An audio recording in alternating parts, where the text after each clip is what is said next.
tuned in to Athletics LLC with Lamar, Lucius, Big League Chew, and my man Clyde, and the Governor. You're about to be schooled in all things track and field. This is experience.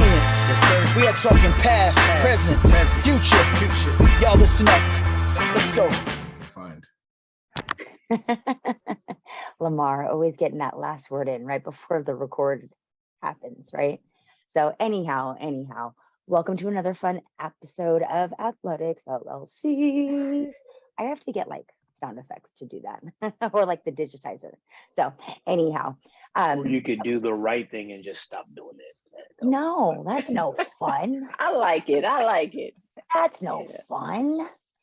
So well, see, we're always getting on the EP when he even tries to carry half a note. So, right, so. I know. I can't carry a note in a purse. So So obviously we have 5 tiles. We're missing an extra tile, but we've got a guest this week. So we'll definitely say hi and give a great introduction for that tile. But we'll let the gentleman say hi and hellos. So I'm going with the easy one first. Governor, how are you today? Still getting over this flu and feeling better every day.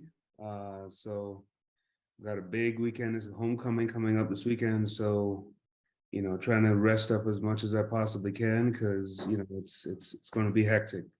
But yeah, you know, no rest for the weary.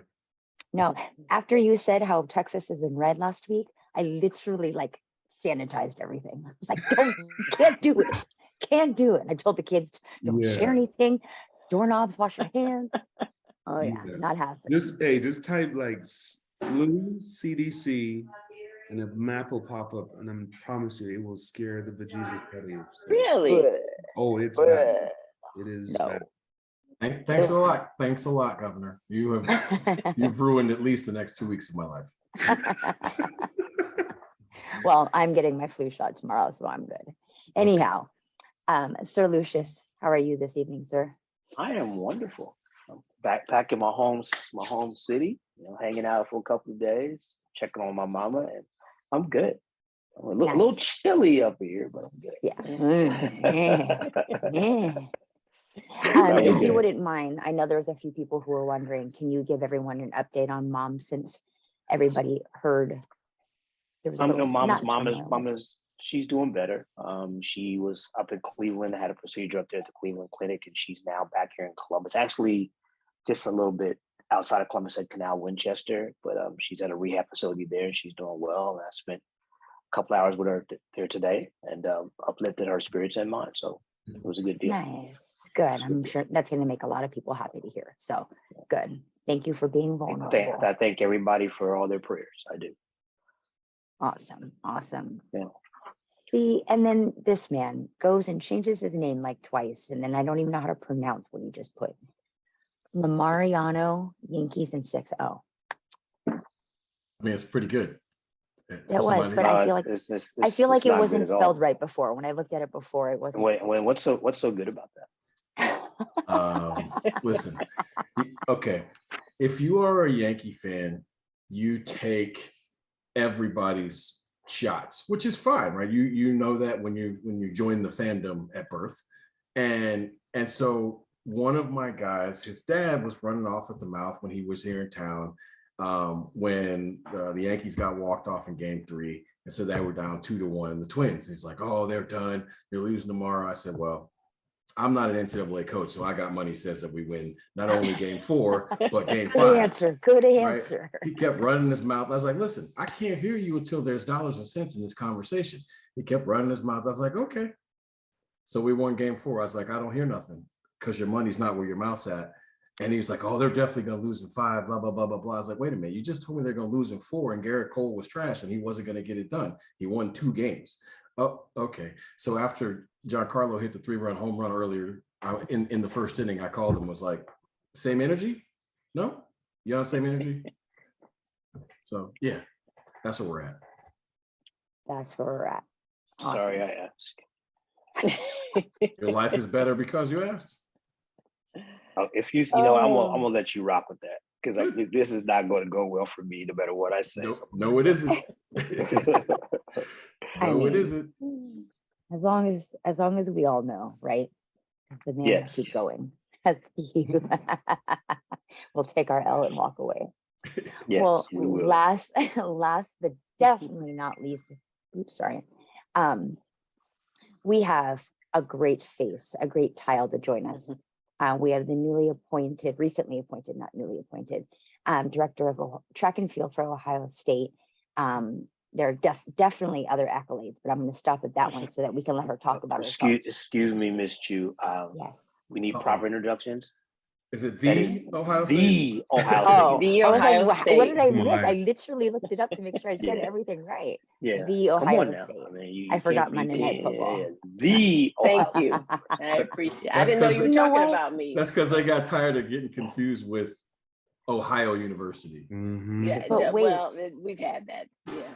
So, first off, in the portal, because we know Sir Locious doesn't know about the portal himself, just what he gets to sign. Yes.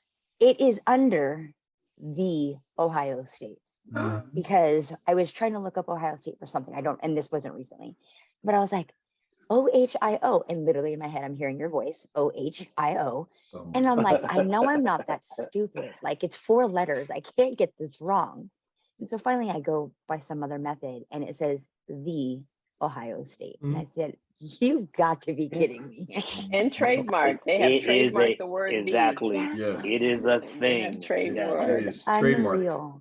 Unreal. Well, anyhow, Miss Rosalind, thank you so much for joining us this evening. Thank you for having me. Thank you.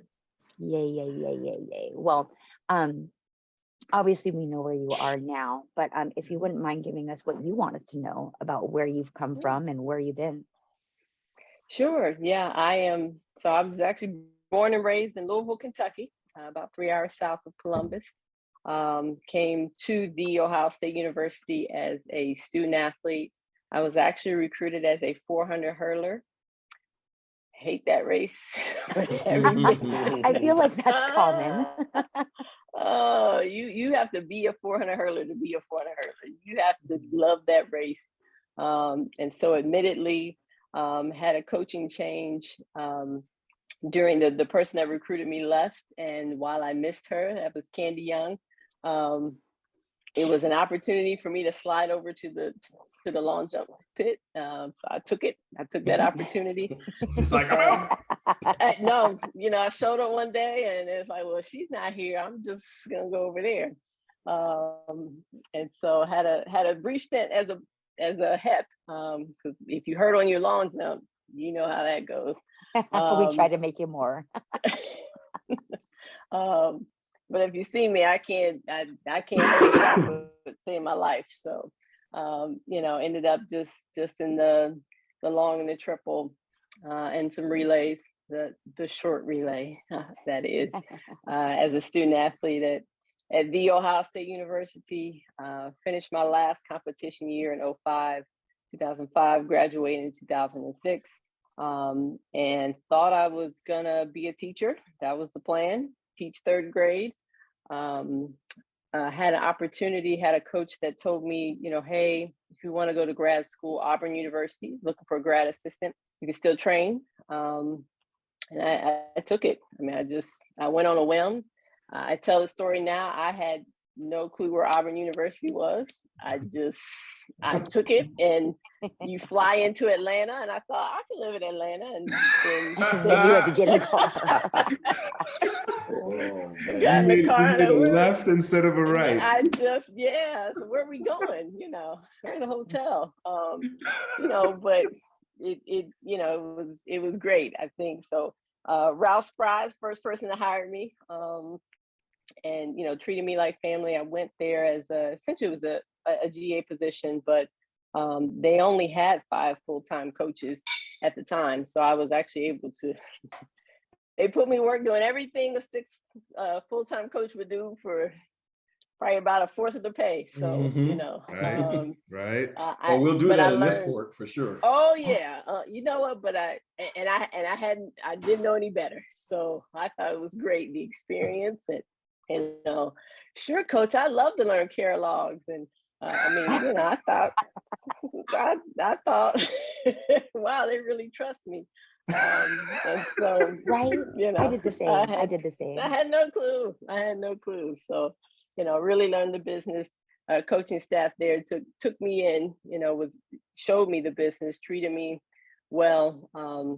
Was there for 2 years. During that time, Ohio State had it was a combined program when I was a student athlete.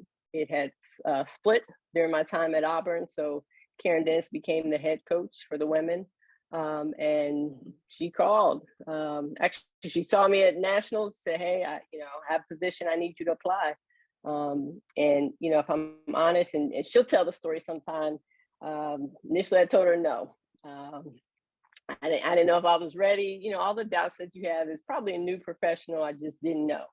And so after the phone call where I told her no, that day I knew Karen Dennis is a hell of a recruiter, because I was packing my bags by the end of the phone call, headed back to Columbus, Ohio. I actually came in as the women's field event coach. So I had everything, throws, pole vault, all of it. You know, but you know, being able to really just have some great mentors. Again, the staff at Auburn supported me as well. I was able to call and, you know, get information. Jerry Clayton was very good to me from a field event coach. He's a heck of a field event coach. And so, you know, I'd call him and say, I got a javelin thrower, help. And he would, you know, send me the video. What do you need? What are you trying to do? So really got an opportunity to grow in the profession.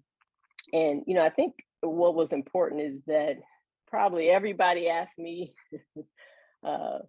just about every meet I went to, how did you get that job? How did you get that job? You know, the resume probably wasn't what they thought it should be. The experience, you know, whatever it is for a high caliber job. But I really didn't look at it. One, I was a student athlete here, so it was home. You know, I have a passion for this place. And so if someone's going to ask me to do it and think I can do it well, then I'm going to do it.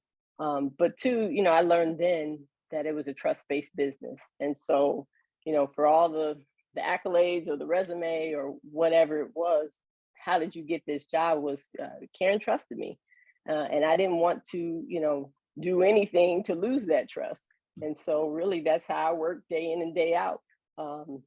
You know, people will say, "Oh, Karen likes you," but I worked as if Karen was going to fire me every day. You know, I just, and she never threatened you now, but I had, you know, you have to work that way and know that, you know, her success is ultimately my success and vice versa. So really just whatever needed to be done, I did it. You know, whatever wasn't getting done that I thought needed to get done, I did it. And so, you know, really just try to fill the gaps for, you know, obviously someone who's a legendary coach and you know, has all the accolades. I just wanted to support and help. And I think that that gets lost sometimes. You know, when you have a vision for how you want your career to be, you start off with the things you want to do, but you have to be able to do the job you're asked to do and do it well. And so I started there. You know, I never did it to be a head coach, to be associate head coach. I was damn near doing it for free at the last place. I did it because I wanted to do, you know, a good job for the person that put their trust in me. And so went from women's assistant coach in I don't even know what year that was, 2013, I believe. They combined the program again and gave Karen both programs. So combined men and women under Karen Dennis, and I was elevated to associate head coach for the men and women, and just, you know, kept winning, kept doing the things that needed to be done. And so spent a total of 10 years with Karen in the program. And really just probably knew it was time to grow a little bit, you know, as much as I'm happy here. I wasn't looking to leave. You know, Karen would tell me that if we don't move, then the coaching tree doesn't grow. So if everything that she's teaching is all in one place, then, you know, it stays in one place. And so got a phone call, had an opportunity, had some interviews that I didn't get, where you think you want to be, and got a phone call of somewhere I didn't know I needed to be, and kind of took the leap of faith at Southern Illinois as director for men and women track and field and cross country there. Was there for 4 years during that program. I tell you what, coaching, being a head coach during COVID as a first time head coach, I got more resume experience and more gray hairs than I ever knew was gonna be possible. But you know, I was fortunate to be in a place that, you know, they supported me and gave me the opportunity. And again, just wanted to do a good job. And so the plan or the goal, to be honest, was not to come back. I tell everybody, as I thought that, I wouldn't have sold my house the first time. You know, I moved on to grow. And so to get a call from Gene Smith recently, you know, saying, hey, I had a meeting with Karen and we need to talk. I asked, is she okay? Like, I just want to make sure, you know, why are you calling me? And so, you know, that for me was really just a blessing to be able to have someone trust me with a program of this stature. But at the same time, this is second home for me. So again, as a student athlete and a coach, I've spent 15 years here. So this is home. And, you know, I if anybody, you know, I tell the team that if anybody in here, whatever you've done, I've done it first, probably done it better. And, you know, and I want to see it continue to grow. So no one's going to have probably a bigger passion for the Ohio State University than I would. Joe Brown thinks he does, but he doesn't. That's funny. Wow. He and I, we go back and forth. We were actually teammates together, so we have really almost a brother and sister relationship. So I'd say I've known Joel since I was 18 years old. And I know him since he's older. I make sure people know that. So I tell him when he was about 20, going on 18. But you know, we watch each other grow just as people in the profession. You know, we know each other's spouses, our children, and so that probably makes it even more special to just see. You know, that was never a conversation we had as teammates about being coaches at our alma mater. So, you know, that makes it even more special to share that. Well, I absolutely love hearing your story. And I see a common thread, you know, and having been through Sir Lucius's coaching tree and, you know, and experiencing that experience and then going on to Florida State, the common thread I'm sensing right there is that if you were not getting paid for it, would you still do it? And it's something that's lost on coaches today, that the amount of love that you have to have for your craft, the amount of love that you have to have for helping young people, you know, helping them develop as men and women. If you can't do this job for free, then you're probably going to have a very, very hard time. Yeah, don't get in it for the money. Exactly.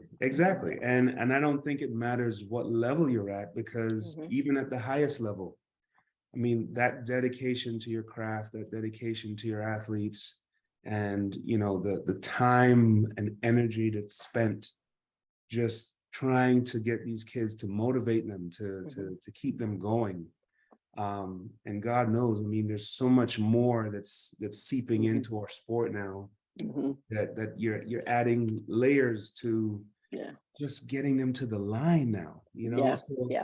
So I appreciate your story. I want to know, you know, were you able to spend time with Gene Smith before you moved on to Southern Illinois? And what kind of advice did he give you? No, yes, I did. You know, I made that call with he and our sport AD at the time, really just asking career advice. You know, when you're hiring, you know, what are you looking for? What you know, what makes a good head coach? And a lot of my questions were because I wanted to be successful when I left. Right, it wasn't to come back. It was for when I leave. How to, you know, someone who's a giant in the industry like he is. You know, what are you looking for? How do people elevate? You know, why are people hired? Why are they fired? You know, things like that. And I think during that conversation, probably did help him realize that, you know, I've thought about it more than just, you know, being an assistant. I really thought about the industry, how it can grow. And in that conversation, you know, he let me know that, you know, wherever you go, if you leave and you've done a good job, you remain an internal candidate. And so I took it as a hint, but I didn't take it as a hint. I still sold my house.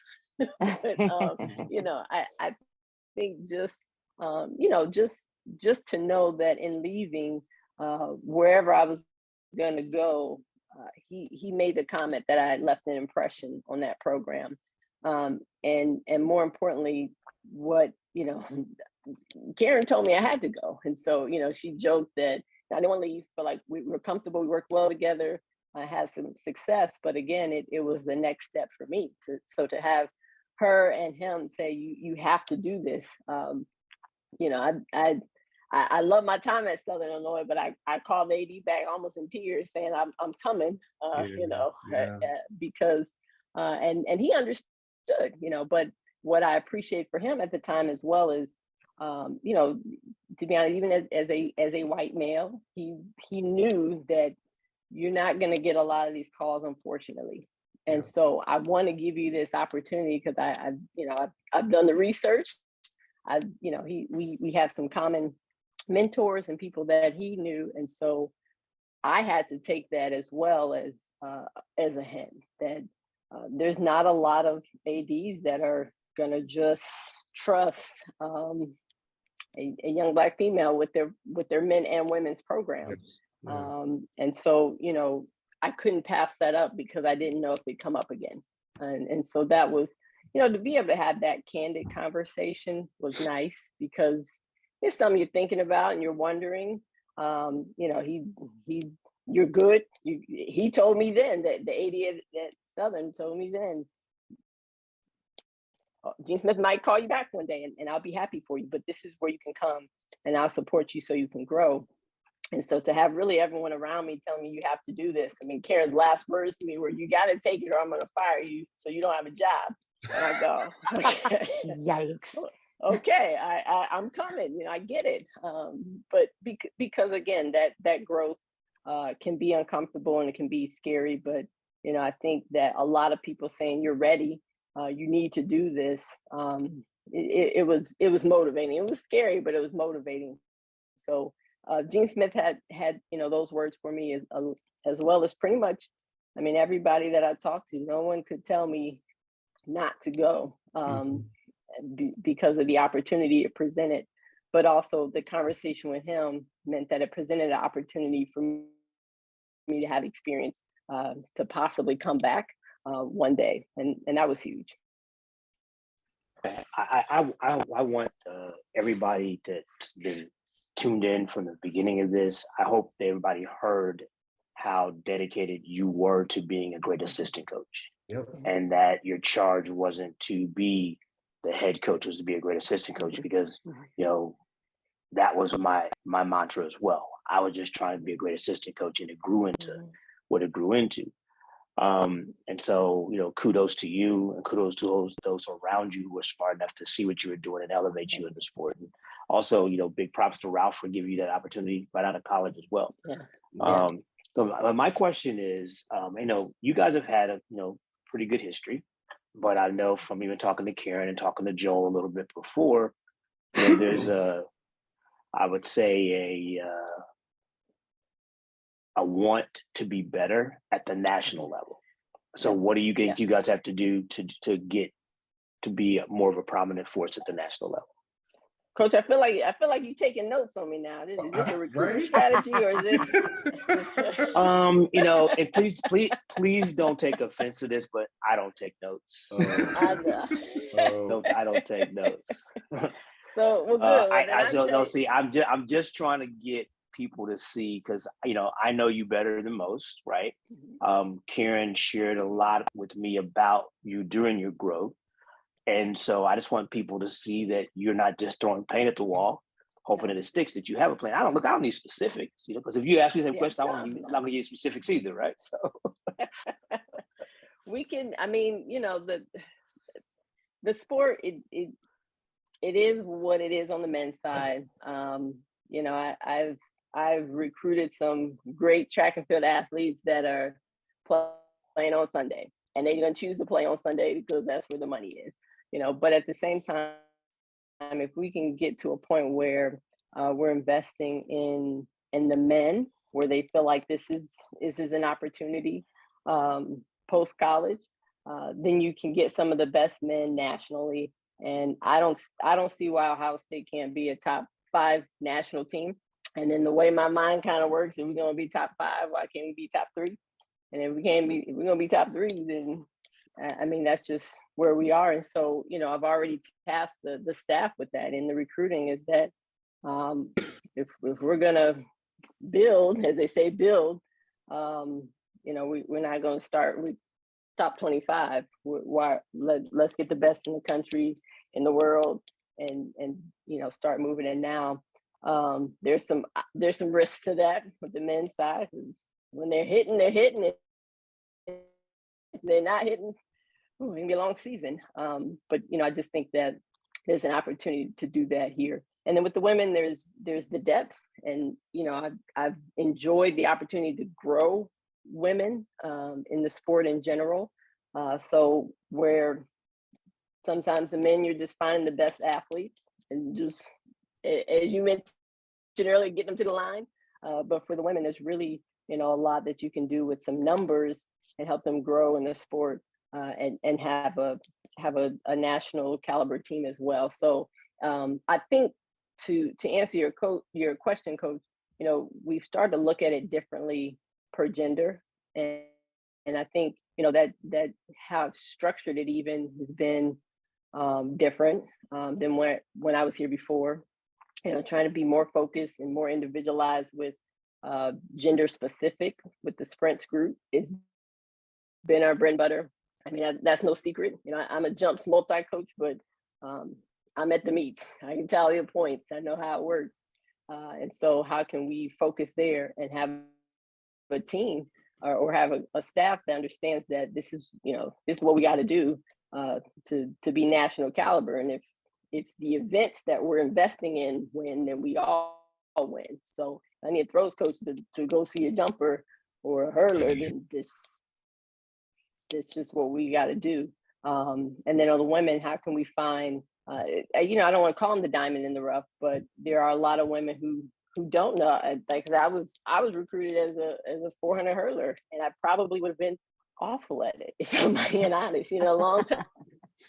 I just, you know, because I was going to be made into a 400 hurdle. But if we can find the passion and figure out, you know, where the growth needs to be, and get the right women, you know, in the right events at the right time, then, you know, we have an opportunity to really create a special team. So, I mean, yeah, not just throwing stuff at the wall. I think the goal right now, though, is to elevate the men nationally, to build some confidence there with the program.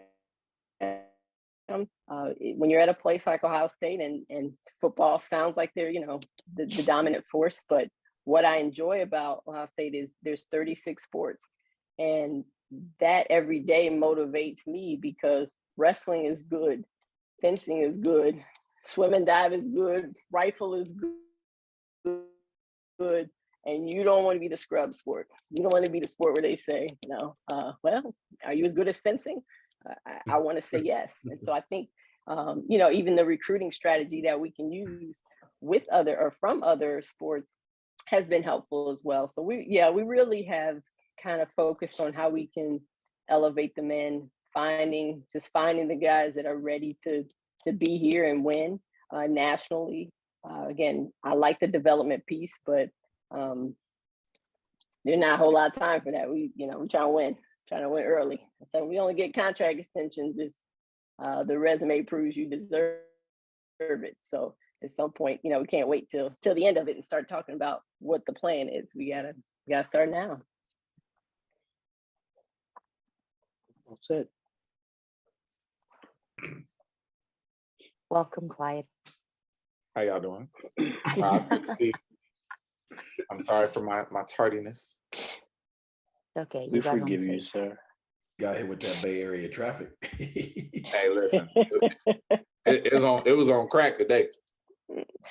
Warriors opening the season. I don't know what's going on. Everybody's yeah. outside today. And they're opening the season against the Lakers and getting their rings tonight. Everybody's outside today.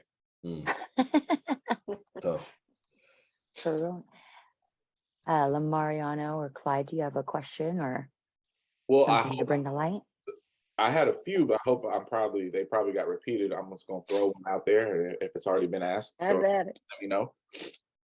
Ms. Ross, it's not often that young coaches are in a position to replace legends. Do you feel the pressure of that?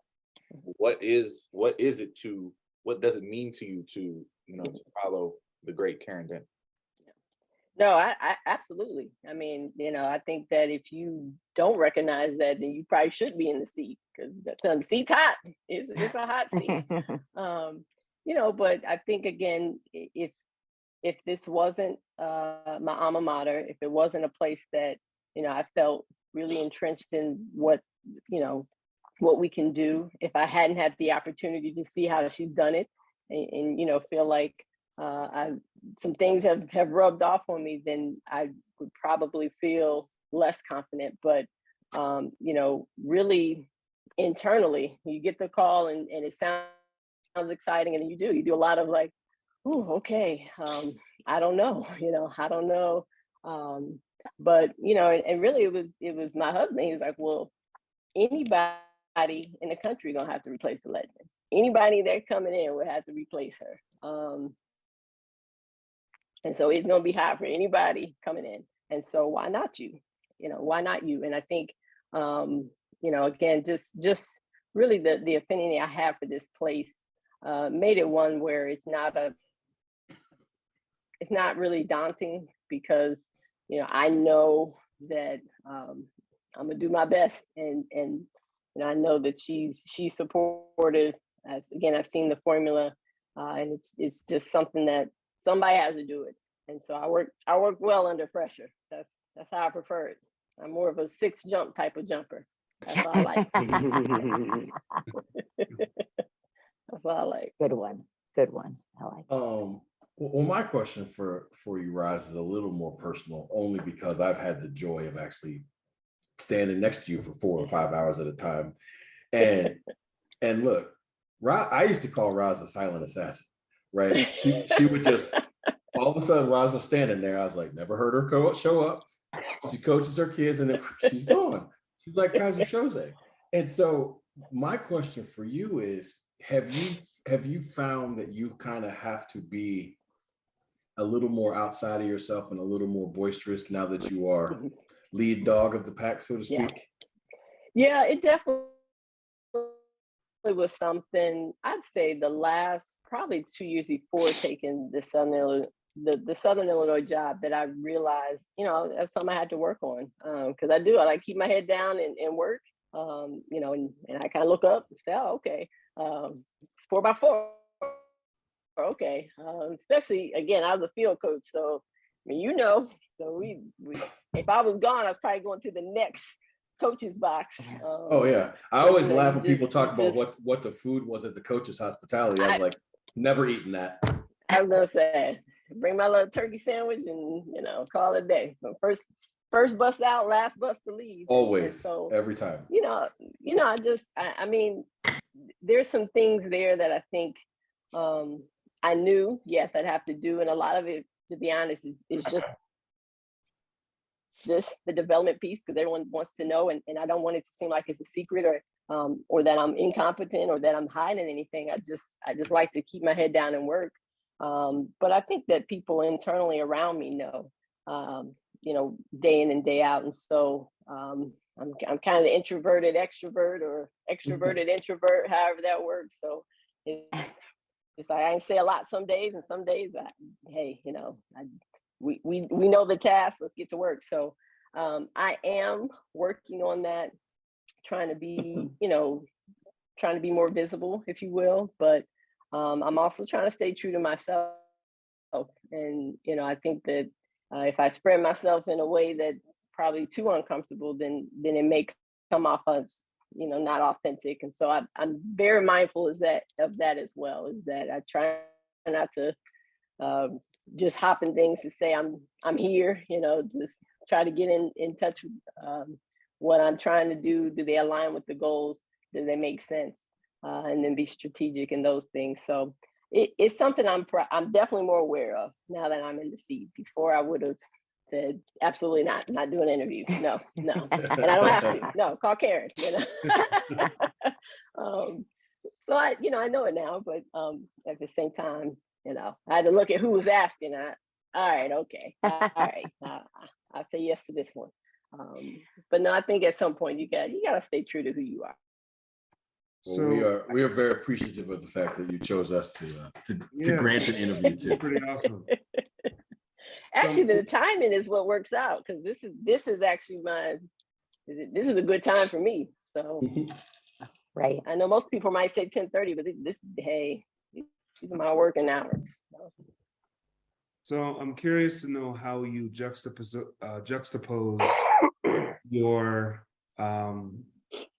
your career up until Southern Illinois, being a servant, being someone that's, just killing it, hours and hours and hours, and dedicating yourself, and juxtaposing that with, okay, you're the boss now.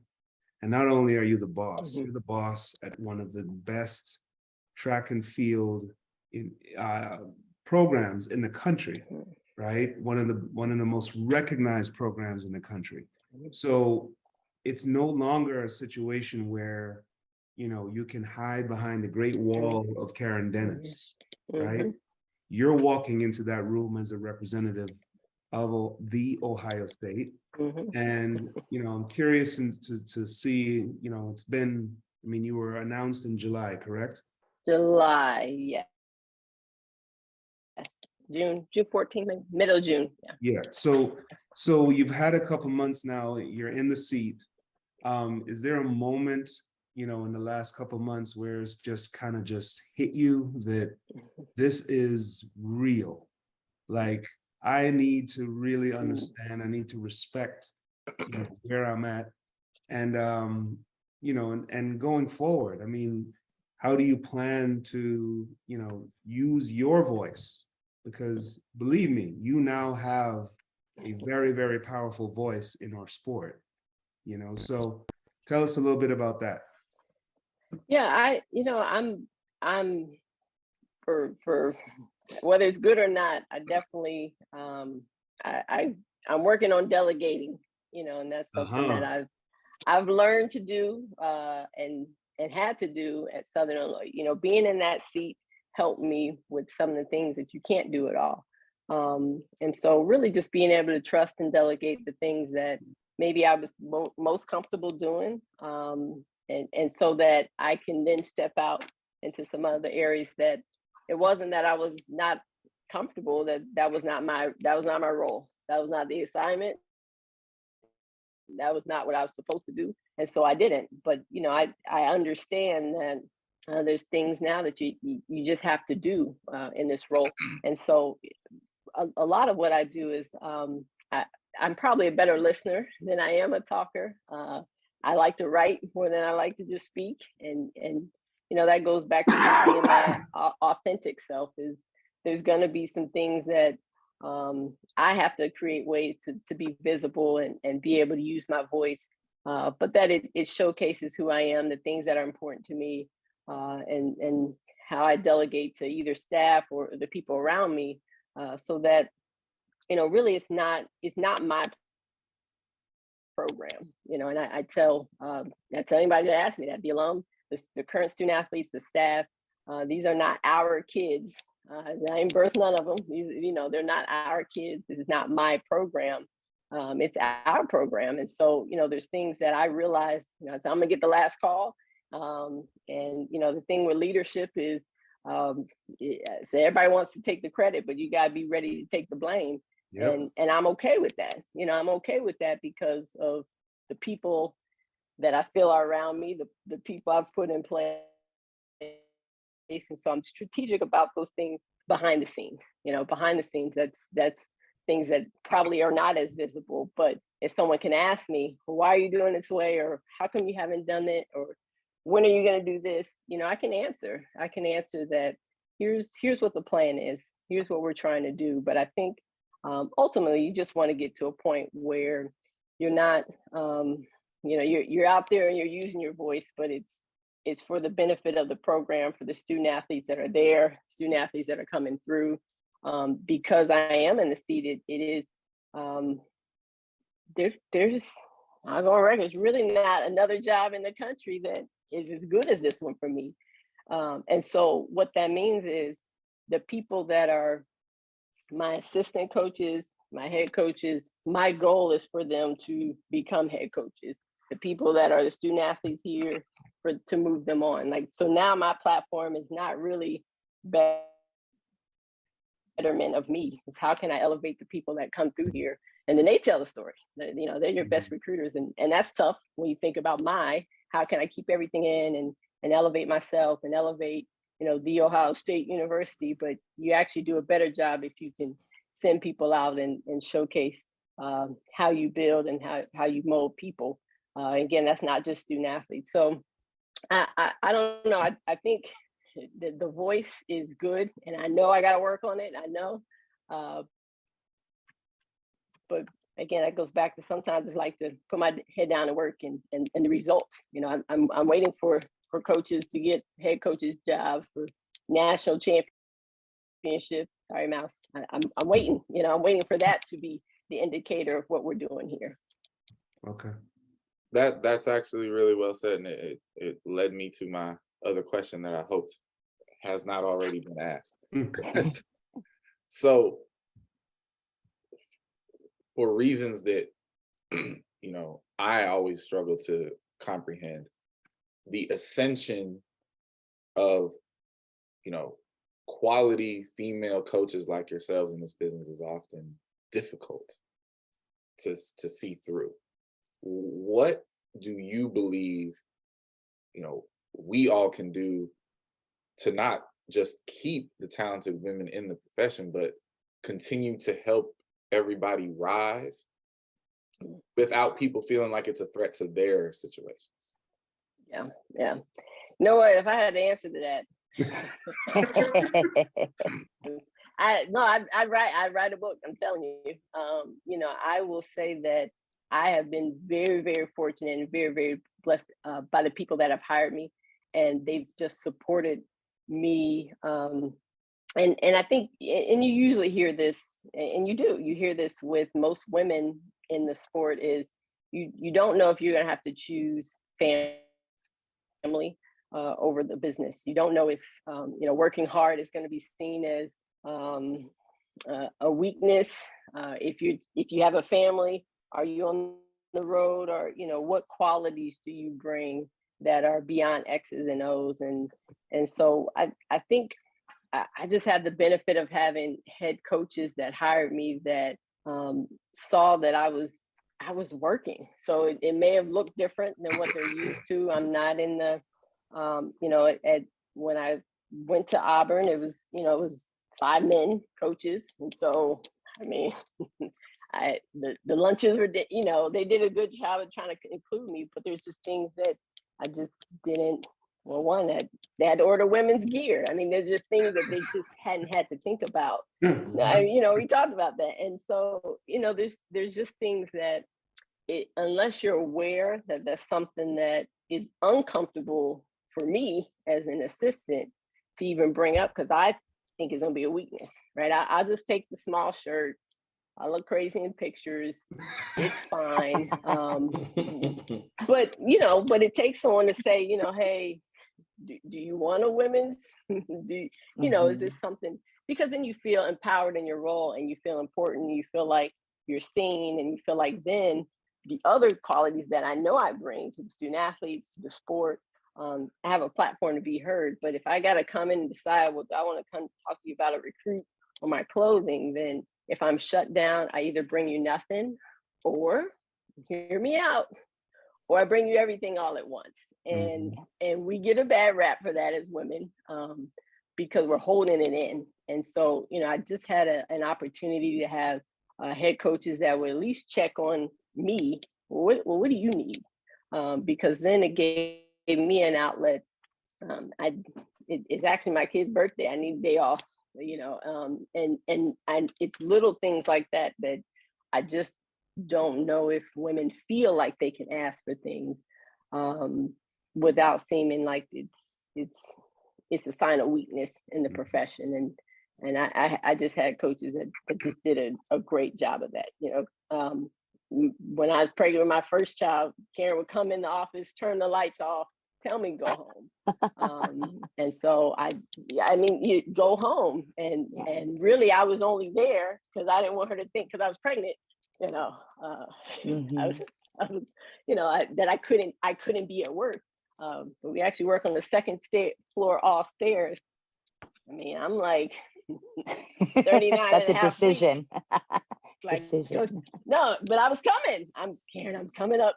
I got a break halfway up the stairs, but I'm gonna get there because I want you to know that this isn't gonna hinder my work, and just to be able to have someone say like it's okay. I don't think that about you.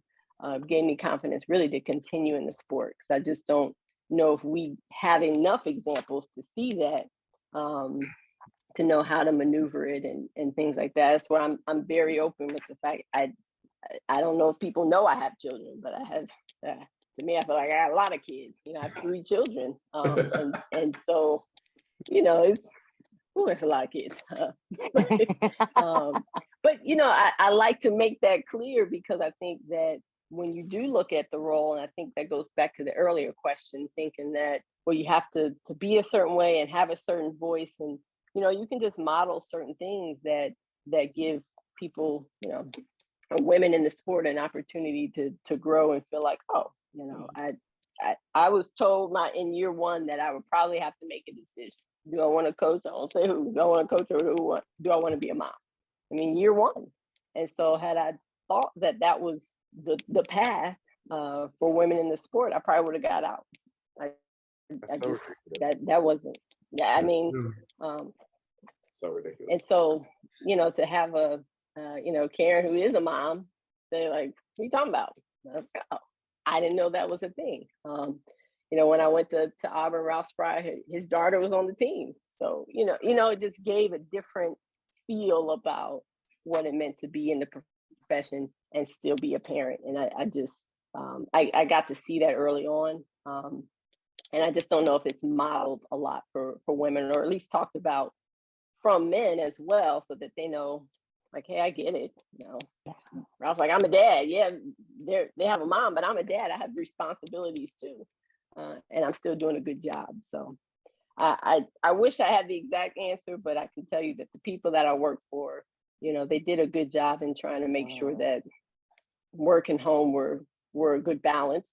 Because I think women, we get guilty or feel guilty about having to choose one or the other, and the profession is the one that goes. Yeah. Well, that was actually going to be my question. So good job, Clyde. Somebody's going to steal it. It's always. I know. I was going to let it be like the closer and the finisher and the way to wrap it up, but it happened. But it is true, and a little bit further into it is, I wanted to hear, and you touched on it, about being a director and being a mom and being a female, and that it's, again, we use the word balance. That's not the right word, We use the word juggling. It's not the right word because we're not at any point just throwing balls in the air. We literally, it's all strategic. And Yeah. you highlighted that very well, very well. Good. So Thank you. thank you very much. Well, definitely thank you for your time. And as it No is problem. closing hours for you, go enjoy at least 15 minutes to yourself. But definitely, we wish you all the luck going forward, heading into, wrapping up cross, going into indoor, going into outdoor. We will all definitely see you sooner than later, for sure, for sure. But thank you again. Thank you for being you. Congratulations on the role. And Thank you. we'll see you soon. Thank you. No, I appreciate you having me. Thank you. Thank you very much. Good night. You Good all have a night. good night.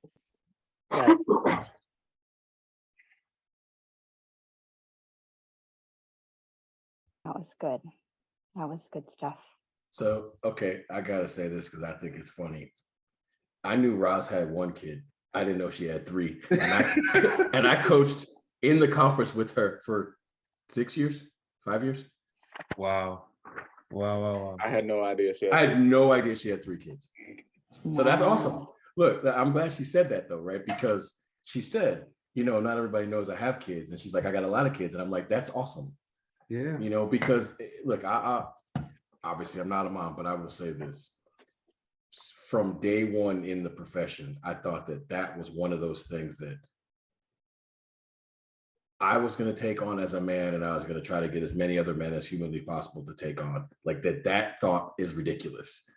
It's totally ridiculous. Because when I first came into the sport, like I heard that said to a young female who was, had just started coaching.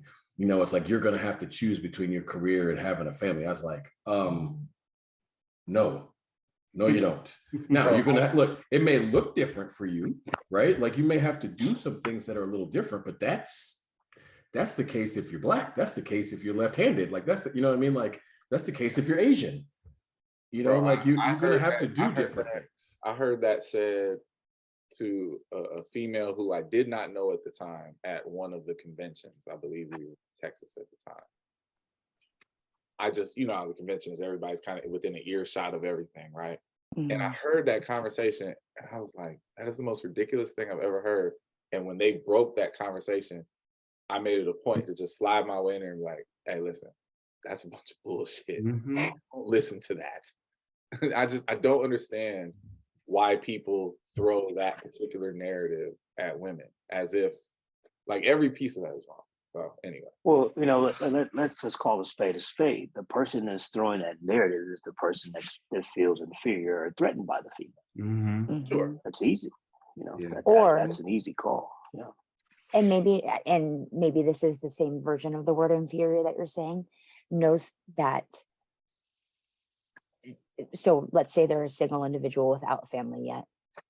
I have to make this quote unquote threat or like this preemptive phrase so that they don't go and do it. So I don't lose them.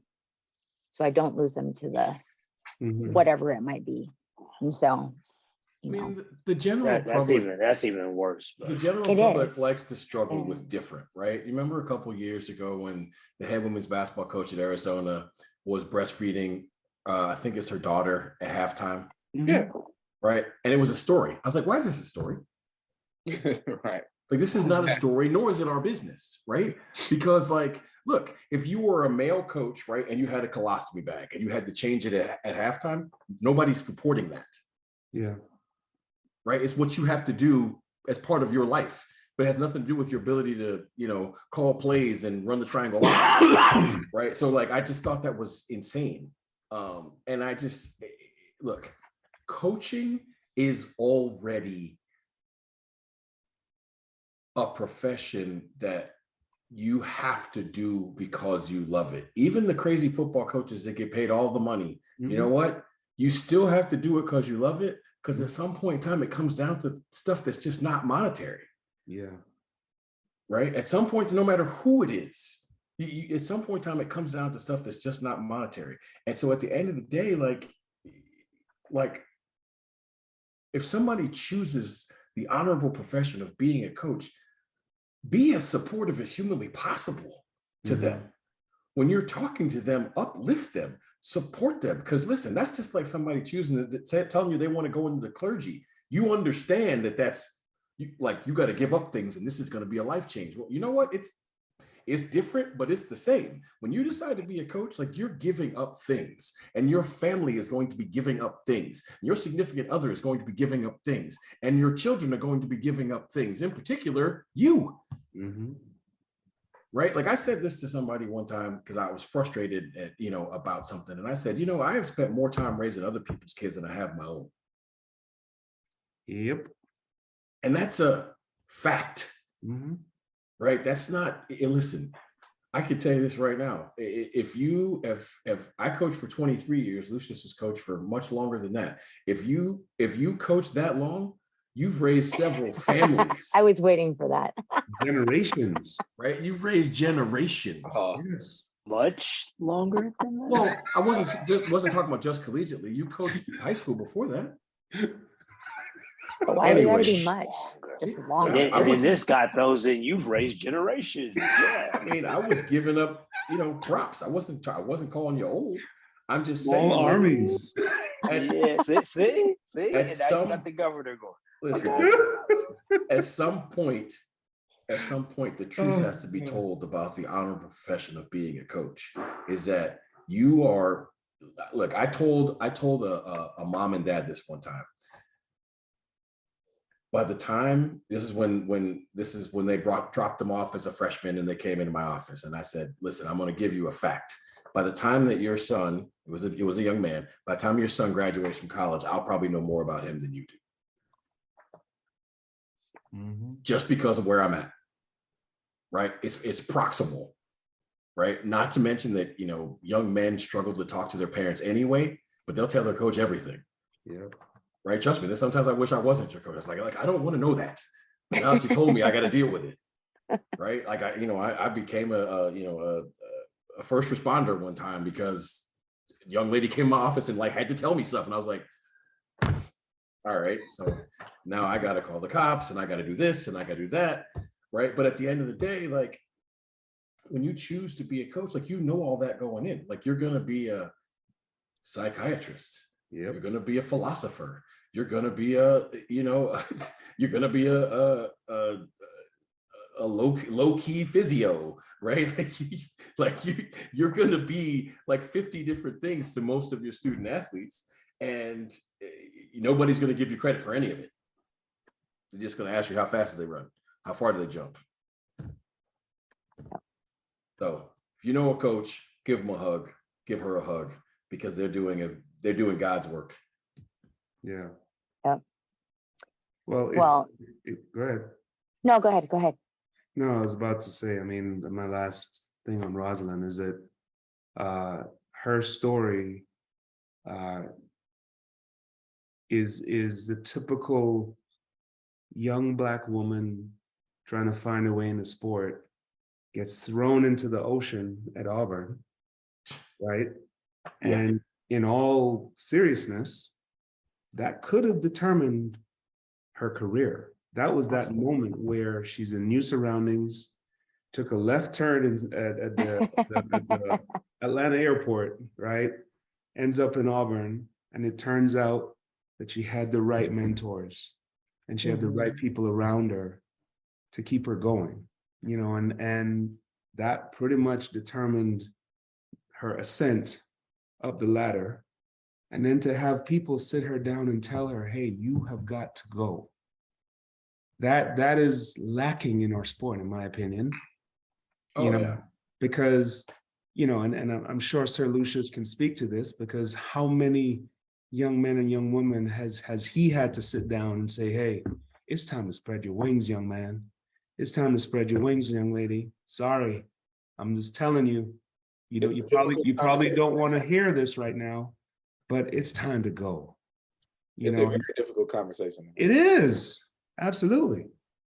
So yeah, that was, I enjoyed hearing that story, and it needs to be told more and more and more, especially for the younger coaches out there, because at some point you've got to get comfortable with being uncomfortable. You have to. Yeah, can you imagine knowing what we know? Can you imagine your first job out of college is in the SEC? Think about it. Think about it. That's a blessing and a curse for sure. with the Just demand. it just means more, right, Clyde? Oh, see, here we So go. they say. Touche.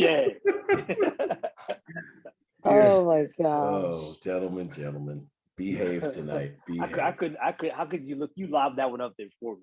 So therefore, I got to lob it up for Clyde. Come on now. Oh, Which, of course, he dunked it. You know, no problem. Oh, all right. What you got for us, Chu? Well, in the last however long this time duration was, we talked about the development of a coach. Let's change the lane a moment there and talk about, how important in the development of an athlete, how important is the trust factor? Ooh, I don't know that there's anything bigger. yeah. And it's a two-sided coin. The athlete trusting the coach trusting the athlete. And I think that that's something, we have T-shirts this year that say trust the process, right? And I don't know without the trust factor how you ever become great at anything. But especially when you're talking about athletics, if you got an athlete that's coming to practice every day that trusts you, or if you're a coach goes to practice every day not trusting the athlete, you are going to fail and fail miserably. Yeah. Well, what's funny is I feel like sometimes trust is hardest for this generation because of this thing, right? They have grown up being able to, in their opinion, always have every single answer right here, right? If you got a question, right, you don't have to go on a journey or a quest to find out the answer, right? And learn all the things you learn from that journey. You also don't have to trust someone's words and follow blindly, because that's what I had when I went to college. What they have is, hey Siri, how do I get fast? Right? And Siri will give an answer. Yeah. It's wrong, but it'll give one. Right. And so I couldn't agree more that I think trust is insanely important, maybe nothing more important at all. But I think the generation we're dealing with now has the hardest time with it. Yes. Well, see, I think the bigger problem is not so much the phone. It's not so much, well, I shouldn't say it's not the phone. It's not so much as Siri. It's social media. Yeah. Yes. Right? Yeah. So you look on, you're doing repeat whatever today and they're doing repeat whatever today. Well, why aren't we doing that?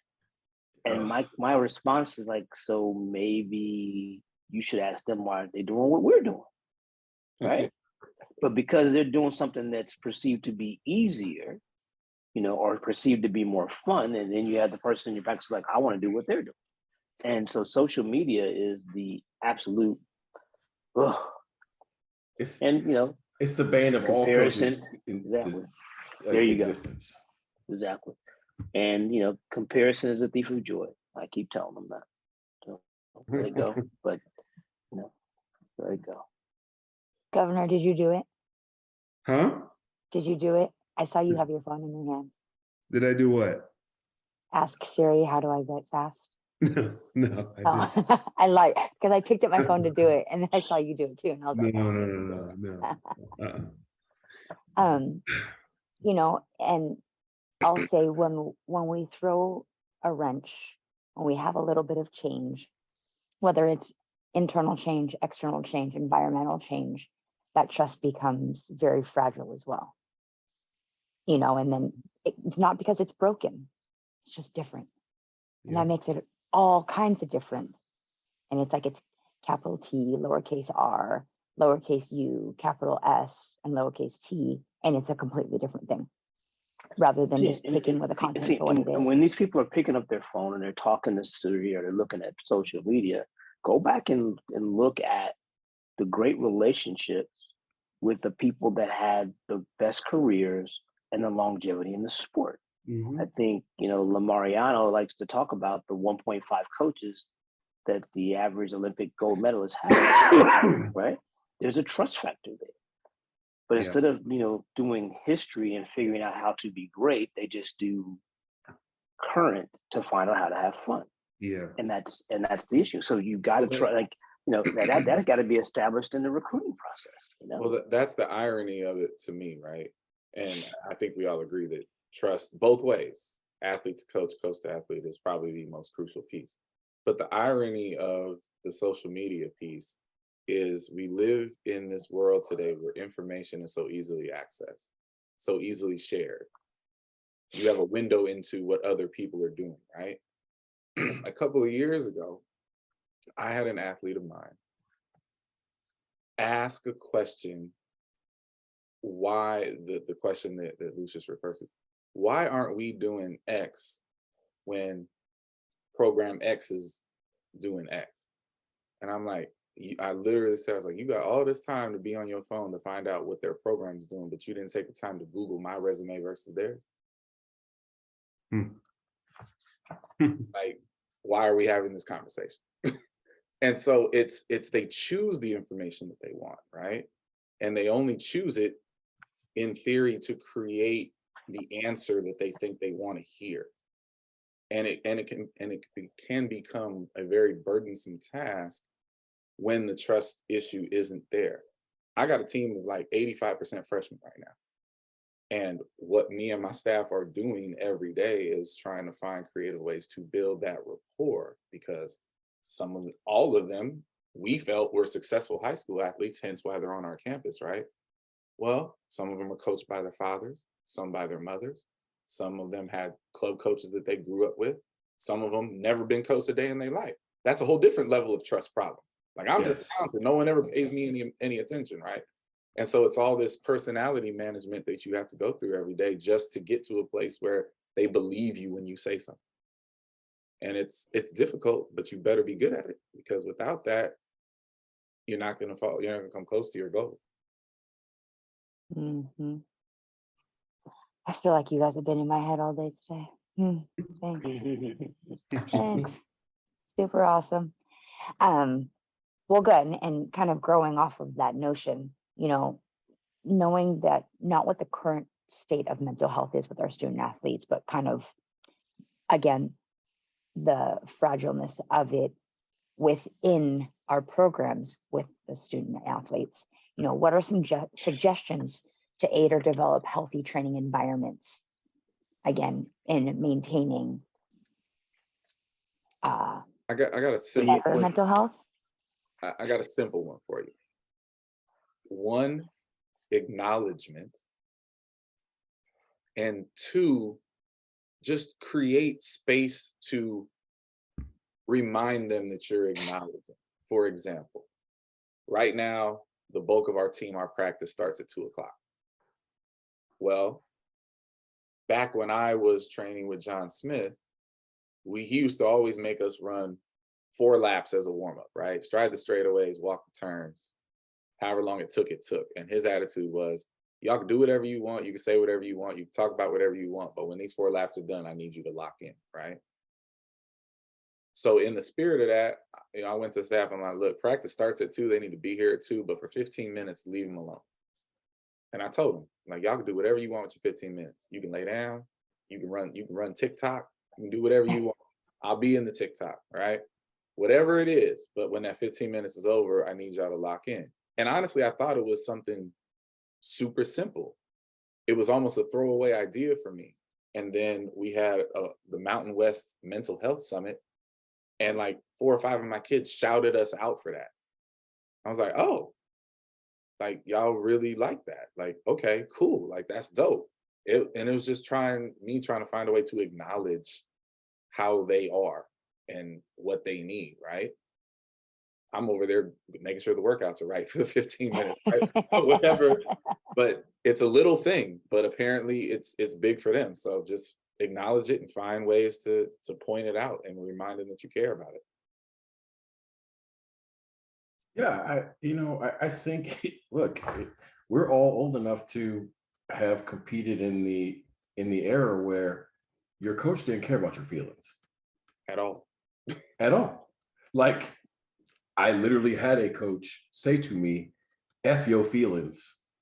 That ain't what we're here for. And I was like, got it. you will never ever hear me talk about how I feel again.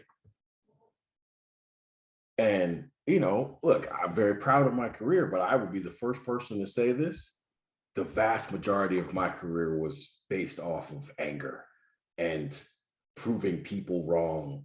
And when my career was over and I started having kids, I realized that is really not healthy. Like, I can't coach that way. I can't coach. I never really had to worry about thinking autobiographically because I just did like coaching someone. It's not that I was coached poorly, but let's be clear. I love my coaches. They did a great job with me. But we got to go all the way back to when I first started being an athlete, right? Like, I was honed that way from the beginning. Like, you don't talk about your feelings, and toughness is the thing you walk through the gate with, right? Not mental toughness, right? If the bone is not exposed through the skin, we compete, you know, that kind of stuff.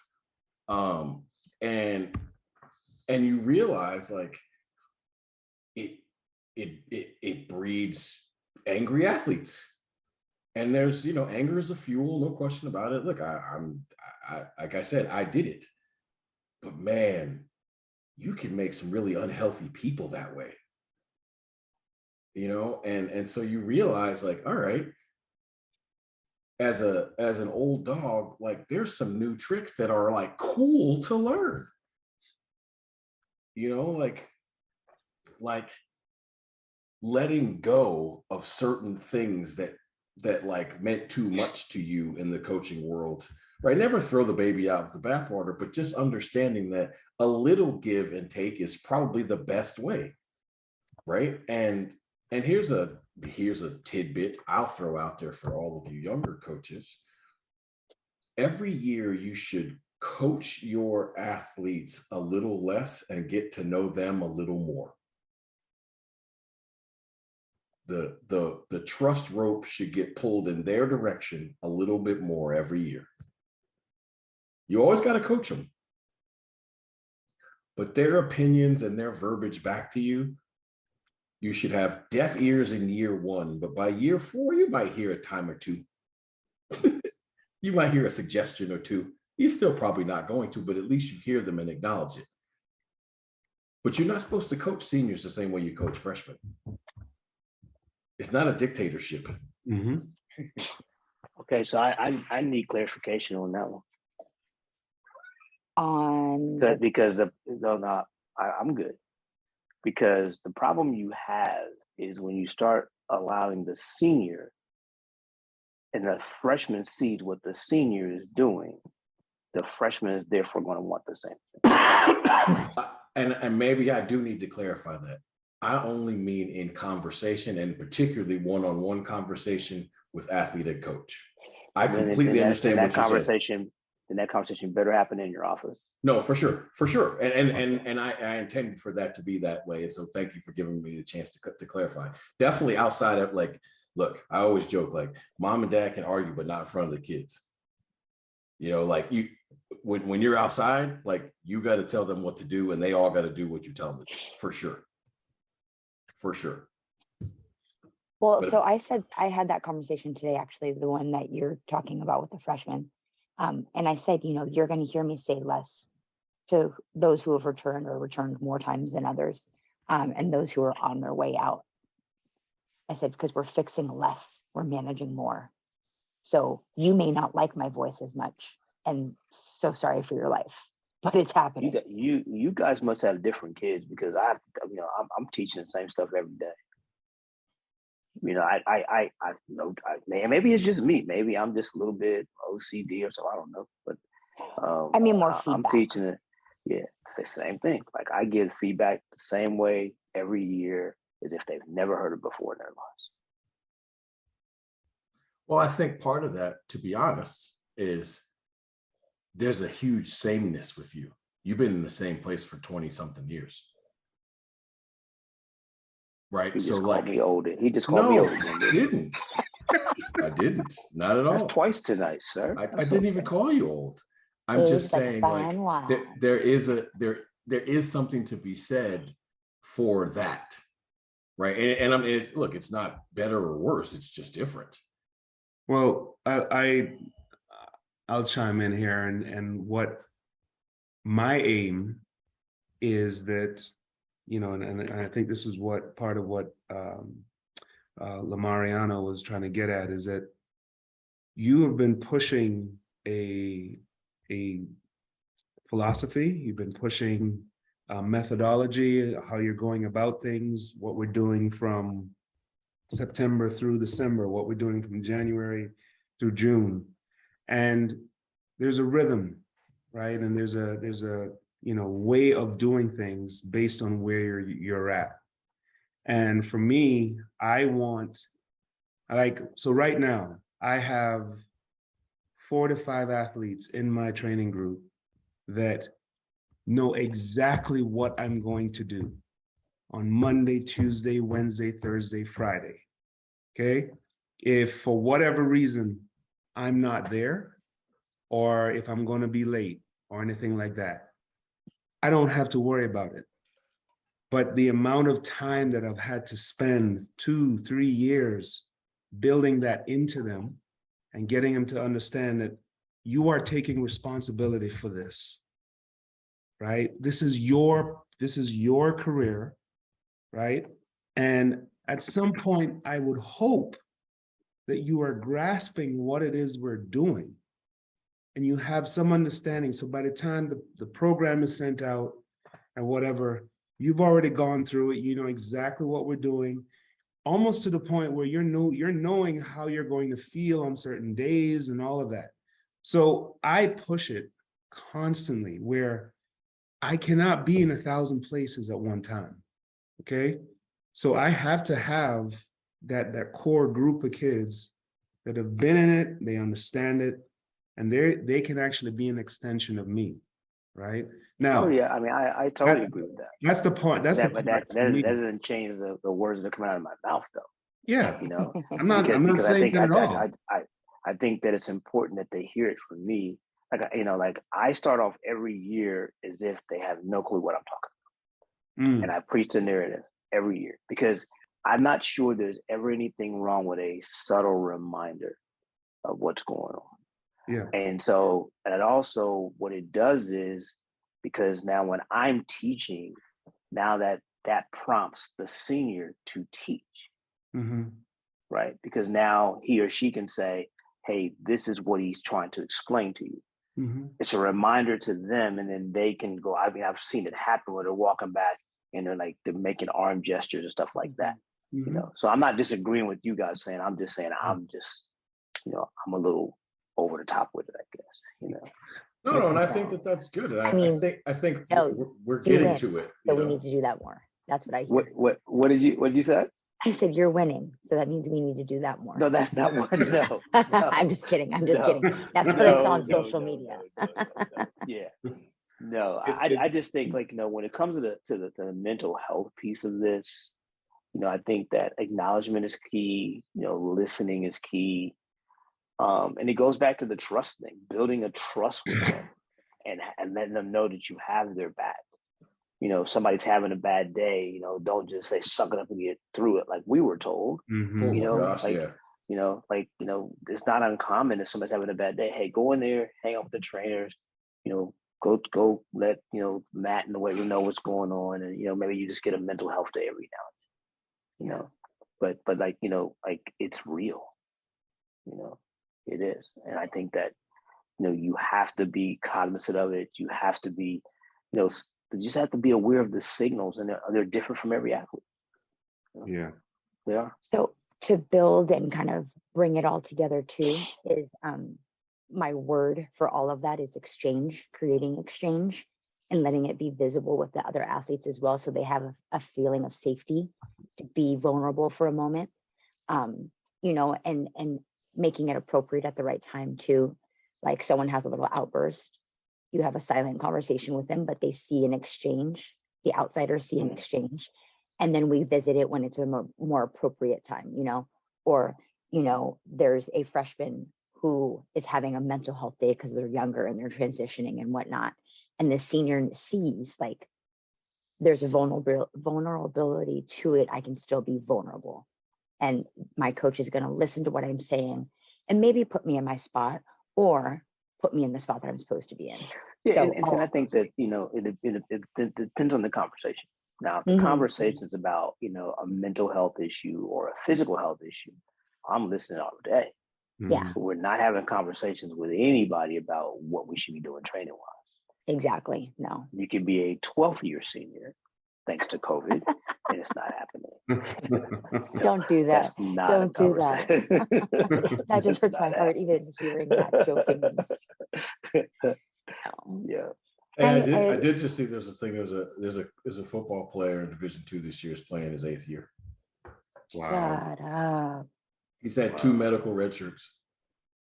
As predicted by the EP at the beginning of COVID. Mhm. Mhm. Yeah, and you know what? Here's what I'll say. I have no truck with medical red shirts. Right? Like he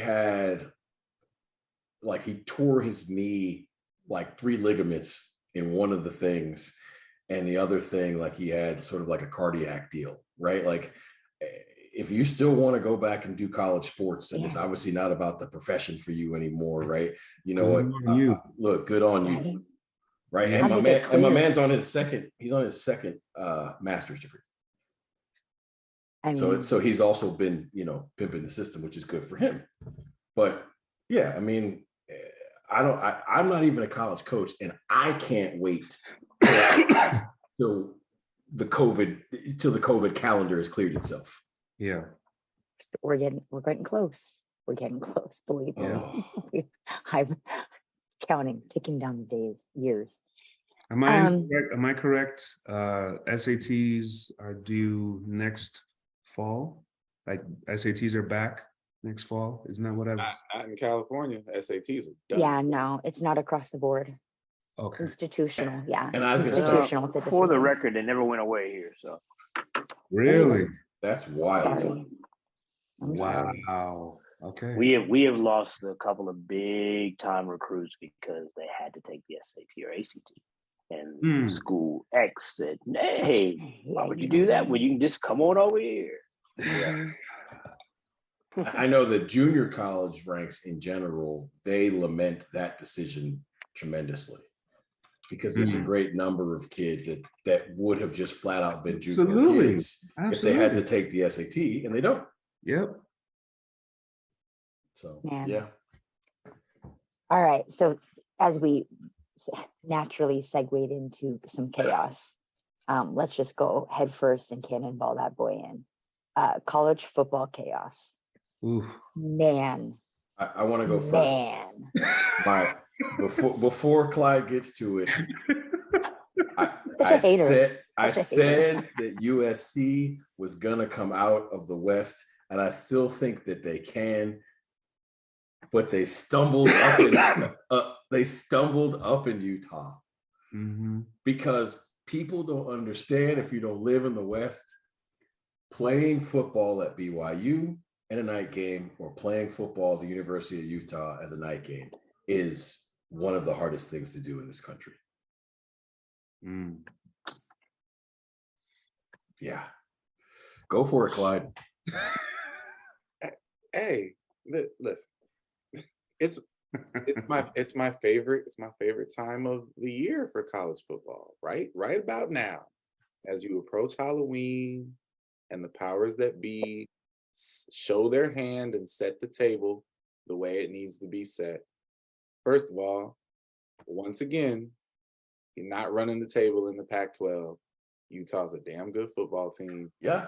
Went in there at that place, altitude and all this other stuff. I'm surprised the game was as close as it was. It was a great game. The only game better than that this weekend was the Tennessee Alabama game, which was phenomenal, right? Oh yeah. The TCU game was just as good. Yes, 100%, sir. 100%. I hear you. Double digit comeback and wins in double overtime. Like, it just means more. Oh my God. I'm done. I'm glad you figured that out. I'm done. No, but and let me be clear with what I'm saying. So when I say set the table, Some teams have played 7 games, some teams have played 6. The official rankings aren't out yet, but the table has been set because Alabama lost that game and they only fell to number 6. And they're not really number 6. They're number 5, because don't get it twisted. Michigan and Ohio State are going to play each other eventually. Someone's going to win, and the loser is going to fall out of the top 5. But when Georgia plays Tennessee and someone loses, they're not going to fall out of the top 5. And Alabama will just continue because they're in the East. If they continue to win, they're going to be in Atlanta for the championship game. The loser of the Tennessee-Georgia game will be 1 loss, but not in the championship game. Yeah. And they have set the table for 3 out of the 4 SEC. Who is that? Powers that be that control the table setting of So maybe it was the powers that be that kicked the freaking winning field goal from Tennessee. That what happened?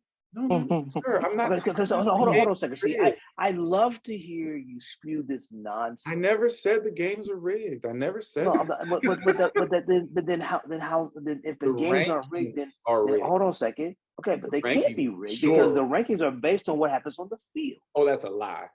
It can't be. But you. It can't be. Sorry. Can't be. Because to Clyde's point. Because don't said rankings change every time somebody gets beat. So therefore, they're based on what happens. But they don't change. No, but they change. They change when 2 teams win. They don't change equitably for everybody, and we've seen teams win a game and drop in rankings. I greatly apologize. I will allow you to continue with your idiocy, and I will not bother you again. Because all I'm gonna tell you is this, okay? Whatever 2 SEC football teams that said fictitious people put into the league, into the not playoff, as you're going to call it, one of them's going to win. So that's all that matters. Well, and I'm done. Yeah, when you got 50, when you start the season with a 50-50 shot at the championship. No. But the bottom line is this: as I've been saying to you for the last 2 years now, you refuse to hear. Okay, regardless of how they get there, when they get there, they win. But sir, but hold on. Now, yeah, you are. I'm talking about how they get there. The fraudulent is how they exactly. But then, so we're gonna say they get there fraudulent. Hold on a second now. If the process is fraudulent how they get there, then how come very few times anybody beats them when they do if they don't belong? I'll wait for that until Kai graduates college. And you ain't got an answer for that. Table is set, but that's fine. Exactly. I'm very, and you did not answer my question. Sir. It's very. I told you because the table is set. It's very. But what Herb said, you have to play the game. Yeah, you play to win the game. What Herb said. Exactly. You still have to play it. So here's a good question for you, Clyde. Here's a good question for you because I think this is a better route to get to your chaos narrative. But can you name the teams that you feel talk about the chaos, not about the idiocy of the 4 teams? In your opinion, Clyde, can you tell me the teams that still have a legitimate chance of being in the 4? Sure. Legitimate chance. I'm not being sarcastic. How do you define legitimate? This is your definition. Like in your mind, who do you think still has a chance to be in the 4? Because obviously all the teams don't. Sure. So TCU would have to be undefeated, but that won't necessarily be enough because as you see, the table has been set. So the winner of the Michigan-Ohio State game has a chance. The Georgia, Tennessee, and Alabama all have a chance and probably will be in. In theory, Ole Miss has a chance if they could beat Alabama, but we all know that's probably not going to happen. So any one of those top 4 of the SEC, TCU, if they can run the table and a whole bunch of help. UCLA is undefeated. They have no shot unless they ran the table, much like TCU. USC is going to be locked out. Oklahoma State's going to be locked out. Oregon's going to be locked out. You're forgetting a team for sure. Hold on. No. That's currently undefeated right now. Getting the Clemson Tigers, who are currently undefeated. No. So Clemson's the buffer. Clemson's sitting there that's where I was trying to get to. Clemson is the buffer. right? Clemson, because they've had excellent teams in the past, they're one of the sexy teams. So they represent the floor between. That's why they put Alabama right behind them, because it would be offensive to put them ahead of Clemson, right? Now, if Clemson was UCLA, oh, no problem. We got no problem leaving Alabama with their one loss at 6 above those people, right? But it's all reputation based. Clemson's sitting there. Clemson runs the table in the ACC, which is totally plausible. They've done it many times. The who's gonna get the other spot is very, very interesting right now. Yeah, I mean, I find it very interesting because TCU is the litmus test for Clyde's chaos theory, right? If you look at what's remaining on their schedule, so first of all, TCU has played and beaten 3 ranked teams already. They still have on their schedule Kansas State. They still have on their schedule Texas, who is currently number 20, right? And I'm just saying, listen, it's just talking about what's going on today, right? And they still have on their schedule Texas Tech, right? So they still got 3 quality games. And obviously they have to win them all, because look, a 1-loss Big 12 team is literally never getting in unless you're named Oklahoma. It's just never going to happen. Unless it's Oklahoma. Right. It's just never going to happen. So, but the thing is, if TCU runs the table, that will be really interesting to see, because they're currently behind Alabama. Yeah. Right. So if Alabama wins the rest of their games, there's not a world where TCU passes them. No, none. Right. I mean, Michigan and Okay, Clemson both won this week, and they flip-flopped. so the very first That's right. rankings come out now. I think it's Comes next. out- it comes out next week, I think. Oh, okay. So we're commenting on something that hasn't even existed yet. Third. You guys are friends. You guys, hold on. That's why the segment's called Chaos, sir. Hold on a second. No, it's not called chaos. It's called idiocy when you're commenting about something that doesn't exist. So, sir, wait. Hold on a second. We had a lot of great football games. We had a lot of great plays in college football last week. We had some blunders. And all we've talked about, as usual, is the conspiracy theory. It's not conspiracy theory, sir. You asked me. Hold on. Chaos Hold on a theory second. as I see it. Hold on a second. I ain't asked you anything. The EP asked you that. Okay. So, but again, we never discuss college football. Everybody can, anybody that watches this show in any consistent basis can tell you exactly what's about to come out of your mouth when we do this. Because the chaos and look, Because the chaos and the narrative is the chaos and the chaos. rankings and the narrative are far more interesting than most of the games. Okay, all right. So then, but can we wait for the ranking that matters to come out before you start having conjecture about what there is? Because you don't have any idea. Than what you're looking at. They have been in the past. By what measure? Okay, by a lot of measures. Everything I just said, the floor is going to be the floor, and the SEC. We will SEC see teams are going to be in the power position every time. Yeah, Guaranteed. Exactly. And then 2 of them will get in the playoff, and 1 of them will win the whole thing. So then we're fine. There you go. Right now, they have set the table for 3 to get in. There are 3 SEC teams For that to happen. No, listen. For that to happen. See, we went through this nonsense. Alabama, Tennessee, and Georgia are not all getting in. Stop it. Wait a minute, sir. Can you take They're not all can you take 1 second getting to actually ponder what I said? But they Okay, could though. Okay, They hold on a second. absolutely could. Hold on a second. They are not all getting in. But We okay. went through this last year when y'all wanted to argue with me, and I told you who the last 4 teams are going to be, and they were.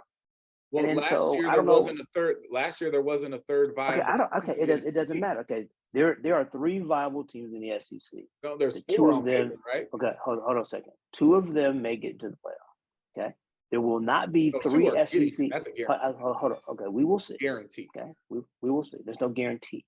We will see when the rankings come out. In the committee hotel room right now, they have 2 pegs that say SEC 1 and SEC 2. They don't have names on them yet. They just have 2. I'm saying That is hold on a second. That is now 3 years in a row you've used that line. So that's what I said. I know you're gonna say stuff. So but like I said, we shall wait as you know. see. If Alabama runs the table, beats Ole Miss, ends up in Atlanta, and wins in Atlanta, by definition, that will mean that Georgia or they would Tennessee belong will have one loss, and the other Georgia or Tennessee will also have one loss. Don't let Tennessee beat Georgia, and Georgia sitting there by themselves and don't even have to play in the title game with one loss. Oh, that is your all three get in scenario right there. I was gonna say that's the scenario. That's absolutely the scenario, and you smiling because you know I'm right. I'm smiling. No, or he is smiling because he knows not happening. It won't happen. I just find it funny that the top 10. Listen, I'm not gonna say it's predictable, but it's predictable. Like the top 10 currently includes what? I'm not even looking at it. It's 4 SEC schools. Yep, four out of seven. Top 7. 2 Big Ten schools, right? Yep.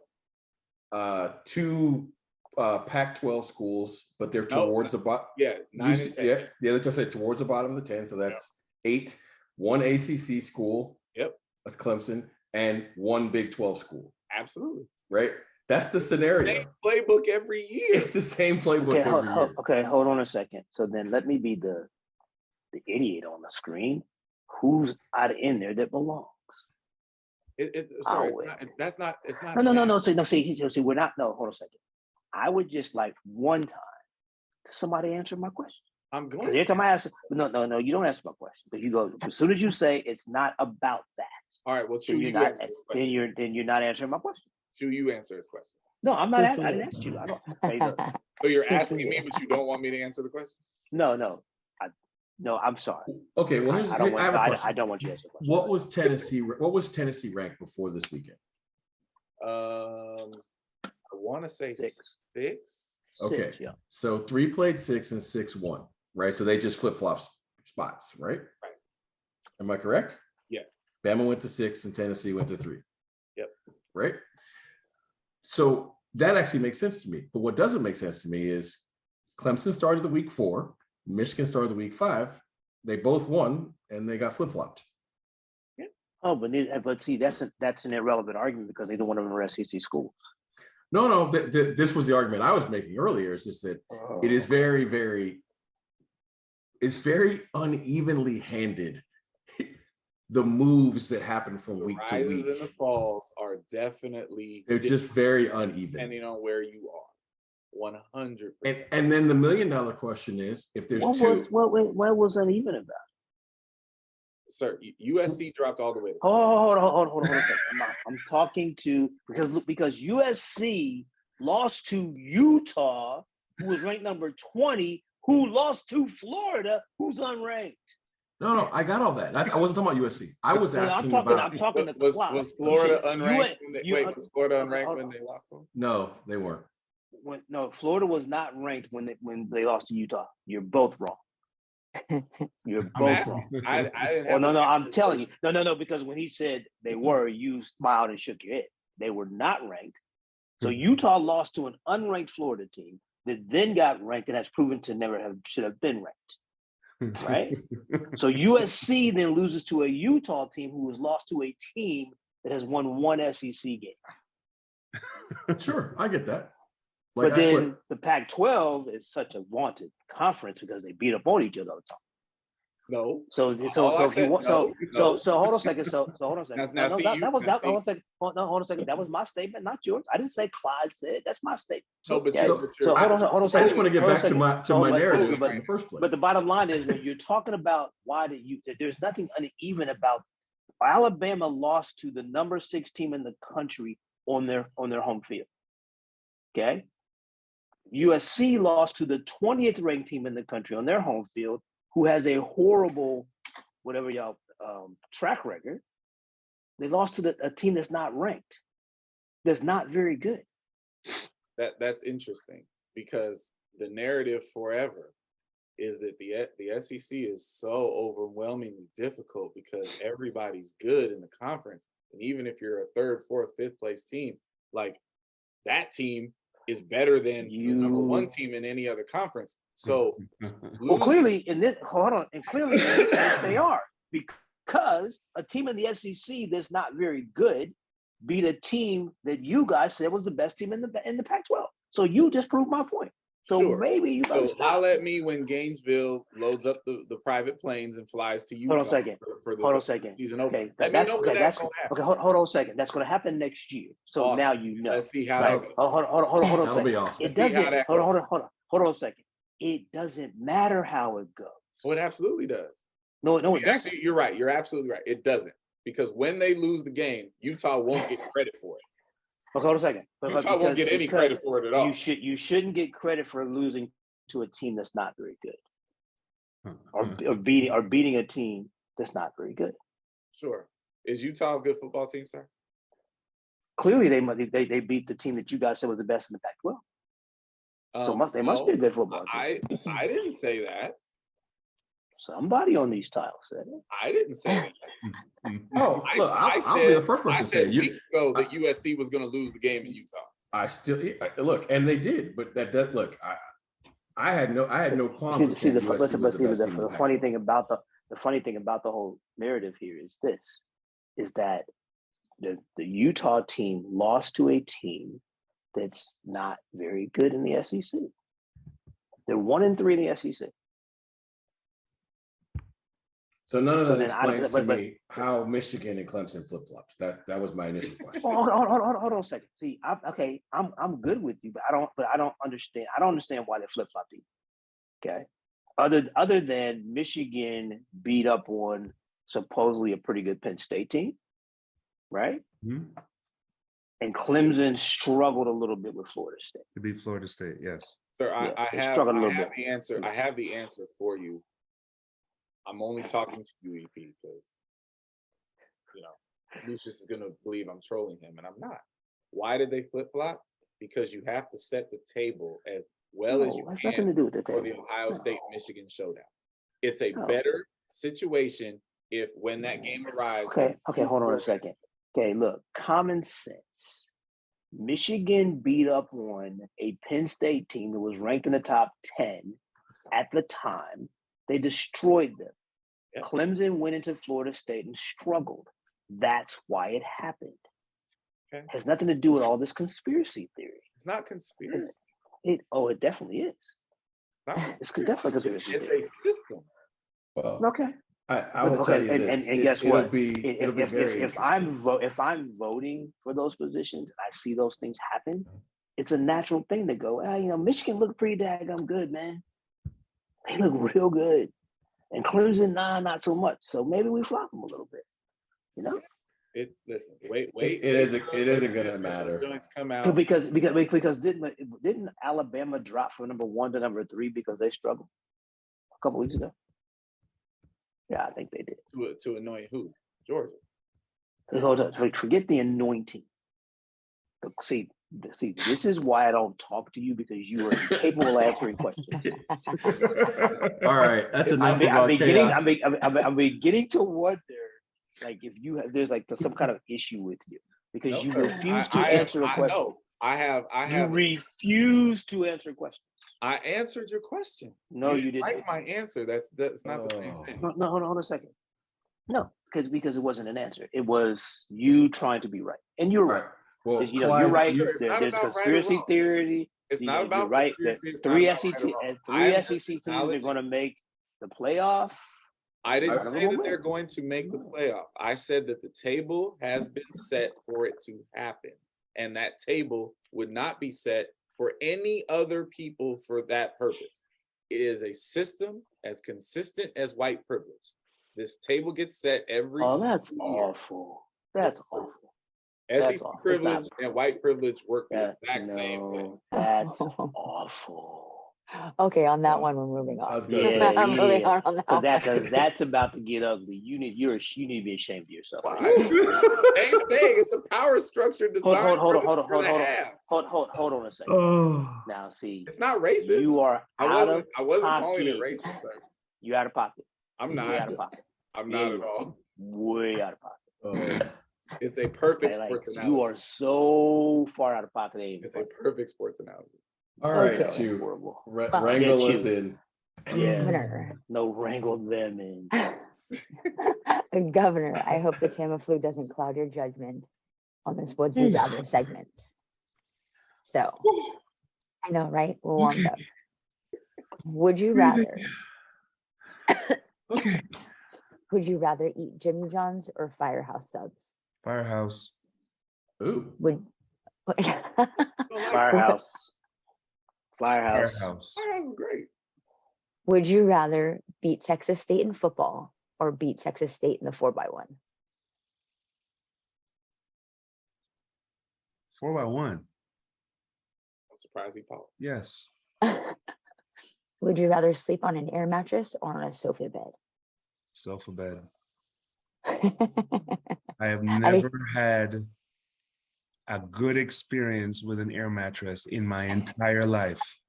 Those things are the worst inventions known to man. Like, You have to get you have to pay the price for the good one. You gotta get the Costco joint. The cheap ones are terrible. They're wonderful for little kids. yes, Yes, they are. they're not wonderful for big bone black people. No, No. they're not. Sorry. With Halloween coming up, would you rather eat Smarties or Nerds? Oh, Did you God. say Smarties? She did. Mhm. What do you know about Smarties? Google. No. I love British Smarties. Smarties? Are you talking about? With the small everybody little here things, is at pure least sugar. 80s baby, man. We've had Chew, some- you're 12. You don't know anything about Smarties. They're amazing. Yes, Smarties all day. Okay. Would you rather go to convention or not go to convention? Ooh, that is. Look, that's the best question Chew has ever asked. Eddie, I like it. It's That very was the petty. best one ever. Oh, I would rather family time. Got it. oh. So you're on the LLC now. You belong at convention. There you go. 'Cause, you know, you can always take your family to convention. You know? This is true. This is true. Would you rather be a football compliance person or a football equipment manager? Man, equipment manager. All day. Is it any better? That's why I said it. I'm like, I mean, the amount of gear that falls through the cracks in a football weight room. Oh, yeah. that's true. I didn't think about that. It Oh, is. yeah. Absolutely. It is criminal. That is crazy. Gentlemen, floor is yours. Okay. I'm gonna. This is a coaching. Would you rather? Mm-hmm. Would you rather spend 48 hours discussing the jumps with Randy Huntington or Pedroso? Randy Huntington. I love that man's mind, and that is actually on my bucket list to sit down, have a cup of coffee with that man, because he is. I don't think he's. First of all, I don't think he'll ever get the credit for what he's done in China, and the fact that, True. I mean, let's call it what it is. I mean, that is nothing but miraculous what he's been able to do with not very much either. So yeah, kudos to that man. I mean, can we get Randy on the show? I feel like we should be able to make that. 100%. Yes. I mean, he's been going on to PACA, so just saying. yeah. He was on Packer tonight. Tomorrow. And then he was Tomorrow, like yeah, on man. like 2 weeks ago Yeah. or something like that. Whatever. Whatever. Yeah, whatever the fact. Yeah, we could definitely get Randy on the show, and that would be fun. That would be fun. At least for me in Korea. I would need some time.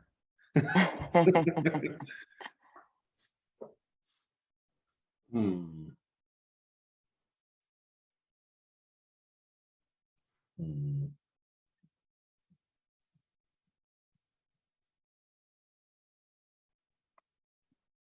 Chris. Clyde, I think we're going to enforce a rule. You guys need to be better prepared.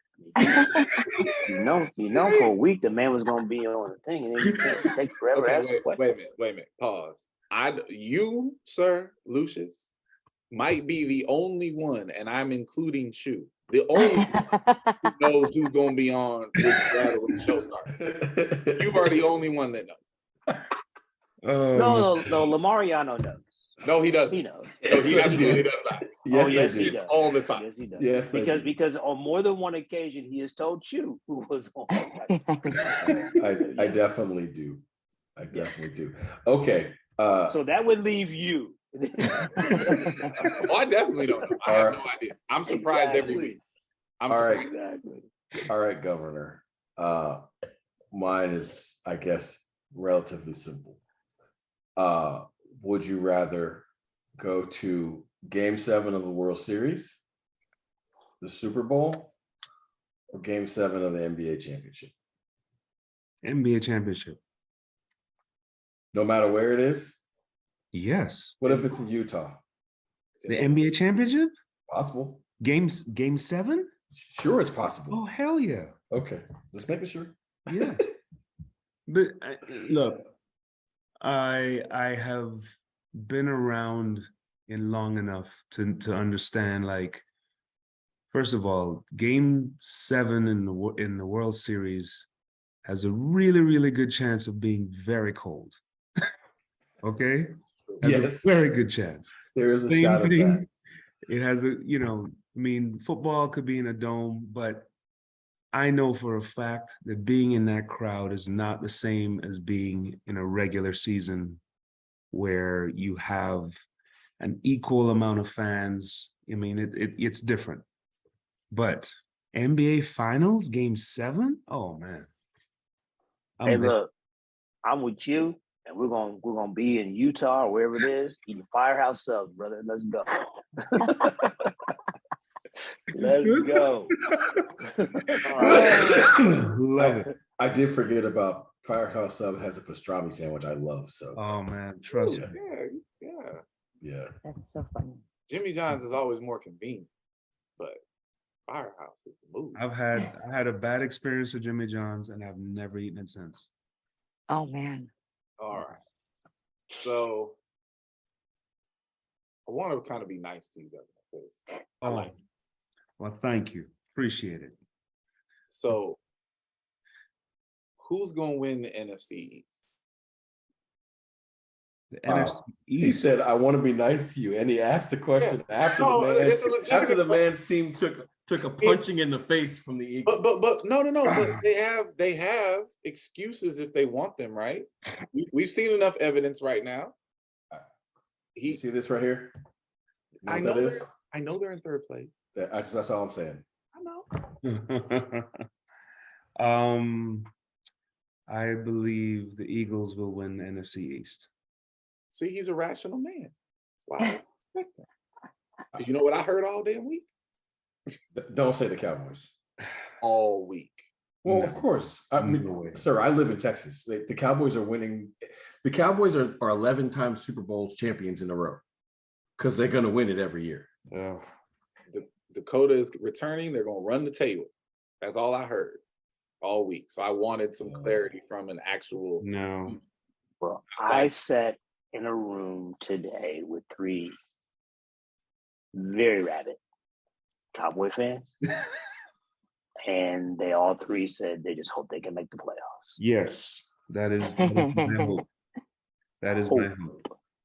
Yes. It's That's funny because I sat at a youth baseball tournament this weekend listening to Cowboys fans run off at the gums right before the game started, because we always watch the games while we're watching the baseball games. And I said, well, this is going to be interesting because when the day's over, the Cowboys are going to be in third. And they just looked at me and I was like, oh, y'all don't think that could happen? Okay, watch. So then when the Giants beat the Ravens, I heard crickets and I was like, oh, see, so now the reality has come to you. If you don't beat the Eagles, you're going to be in third. Mm-hmm. Hey, listen, I know it's a diversion because we're almost done. Brian Daboll is coach of the year right now. 100%. Like, if you ever need an example of how much coaching matters in the NFL, the New York Football Giants, 2022. The rest of the NFL, you know what's funny? You know what the Giants offense looks like right now? So Lucius should remember this. When Percy Harvin was at Florida, right? And it was it Harvin and Tebow? right? So like they had this like pinwheel, and it had the Gators offense, right? And every single one of the little slices was like, it was like Percy Harvin left, Percy Harvin right, Tebow left, Tebow right. Like that's the Giants. Like, look, we have one legitimate. I want you to weapon. stop disrespecting my Florida Gators, because there was a lot of weapons on that team. Oh, I agree. I'm just telling you, like, I remember the pinwheel thing. I mean, great analogy. Great analogy. You know, I mean, like the Giants we have one weapon, right? And Saquon has played wide receiver, running back, and quarterback this year. Wow. Very creatively. I mean, we have one weapon and Daniel Jones. That's what we have. Is that the same Gator team that's like the infamous criminal team too? Is that the same roster? There you go again. Yeah. Wait a minute, I'm sorry. These are just facts. Again. Hold on now. Disrespectful for no reason. All I know is this: when that 30 for 30 is made, it will be the best 30 That 30 for 30 ain't ever. That one ain't getting made. So I've got a hypothetical. This has to be hypothetical. Someone, and this is how, like, you know that folks are reaching really badly. Someone has now put out a mock first schedule for Texas in the SEC, right? So the season starts with Ohio State on August 30th, then San Jose State, then Tech, Arkansas, Vanderbilt, Oklahoma, Mississippi State, at Auburn, Alabama at home, LSU, Kentucky, A&M. What do you think that record would be? It'll be a losing one for sure. I was sort of listening. Is the Red River Shootout still going to be on their schedule? Yes. Well, So- it's scheduled for the middle of the season. So think about that, right? If they play an SEC slate and play Ohio State in the first game, they got to have the hardest strength of schedule of anybody in the country. Without a doubt. Well, I don't see how that's a mock SEC schedule because they missed the 3 games against the Cupcakes. There's only 2 now. There's only 2. Well, see, only 2 so since you want to keep throwing shots at the SEC, See, the rest of the week before Alabama plays, y'all not going to play like Charleston or something. Y'all don't have to play cupcakes because your whole league's of cupcakes. In theory, that's what they. Who's y'all? Who's y'all? My current school? Yeah, they're not good. Hey, So I think Is San Jose State good at football? I have no idea. I was just being funny. so. I think the games. not solid. So I think the non-conference games are actually set in stone right now. At Ohio State, San Jose State, Texas Tech, and Oklahoma, right? Because that's now that's an SEC. That's an SEC. Yeah. Oh my God. That's before SEC play. Listen, Hey, if everybody in the Power 5 has non-conference schedules like that, college football will be much better. Mm-hmm. yeah, I like it. Yep. So All right. true. Yes, let's wrap up the night. Let's make our hearts warm again and not so cold and give some people some love. gotta love it. Can I go first? Because mine is super simple. Yes. Go for it.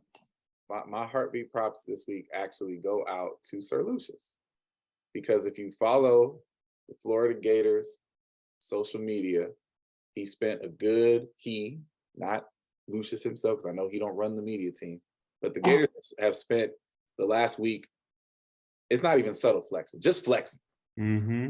Flexing. And I'm here for all of the flexing. You have earned it, young man. Wallow in it. Love the photos. Just it is elite petty, and I am here for it.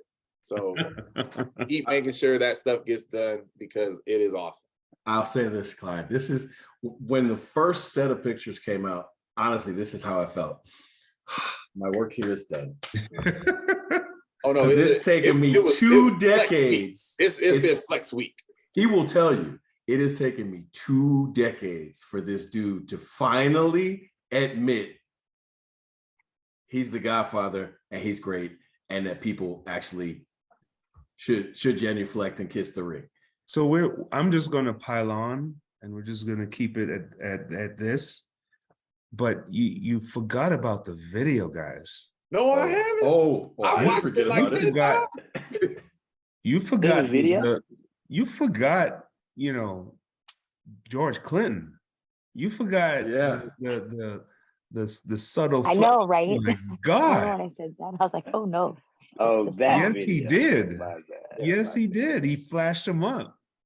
So Hey, yes. gotta do that, bro. I showed one of the pictures to my son. They're like, they need to get Uncle Mouse a trophy case. Oh my gosh. They don't just sit in his office like that every day. Just tell me when the new school video with the DJ Khaled God did it playing in the background or something. Just tell me when that's coming. Oh, that's a good idea. Yeah. I'm here for Thank you. Yeah. Thank you. I mean, all I could hear in the background is DJ Khaled like, and another one. And another one. And another one. So shout out to the University of Florida Media Department, because I mean they're not winning, they have won.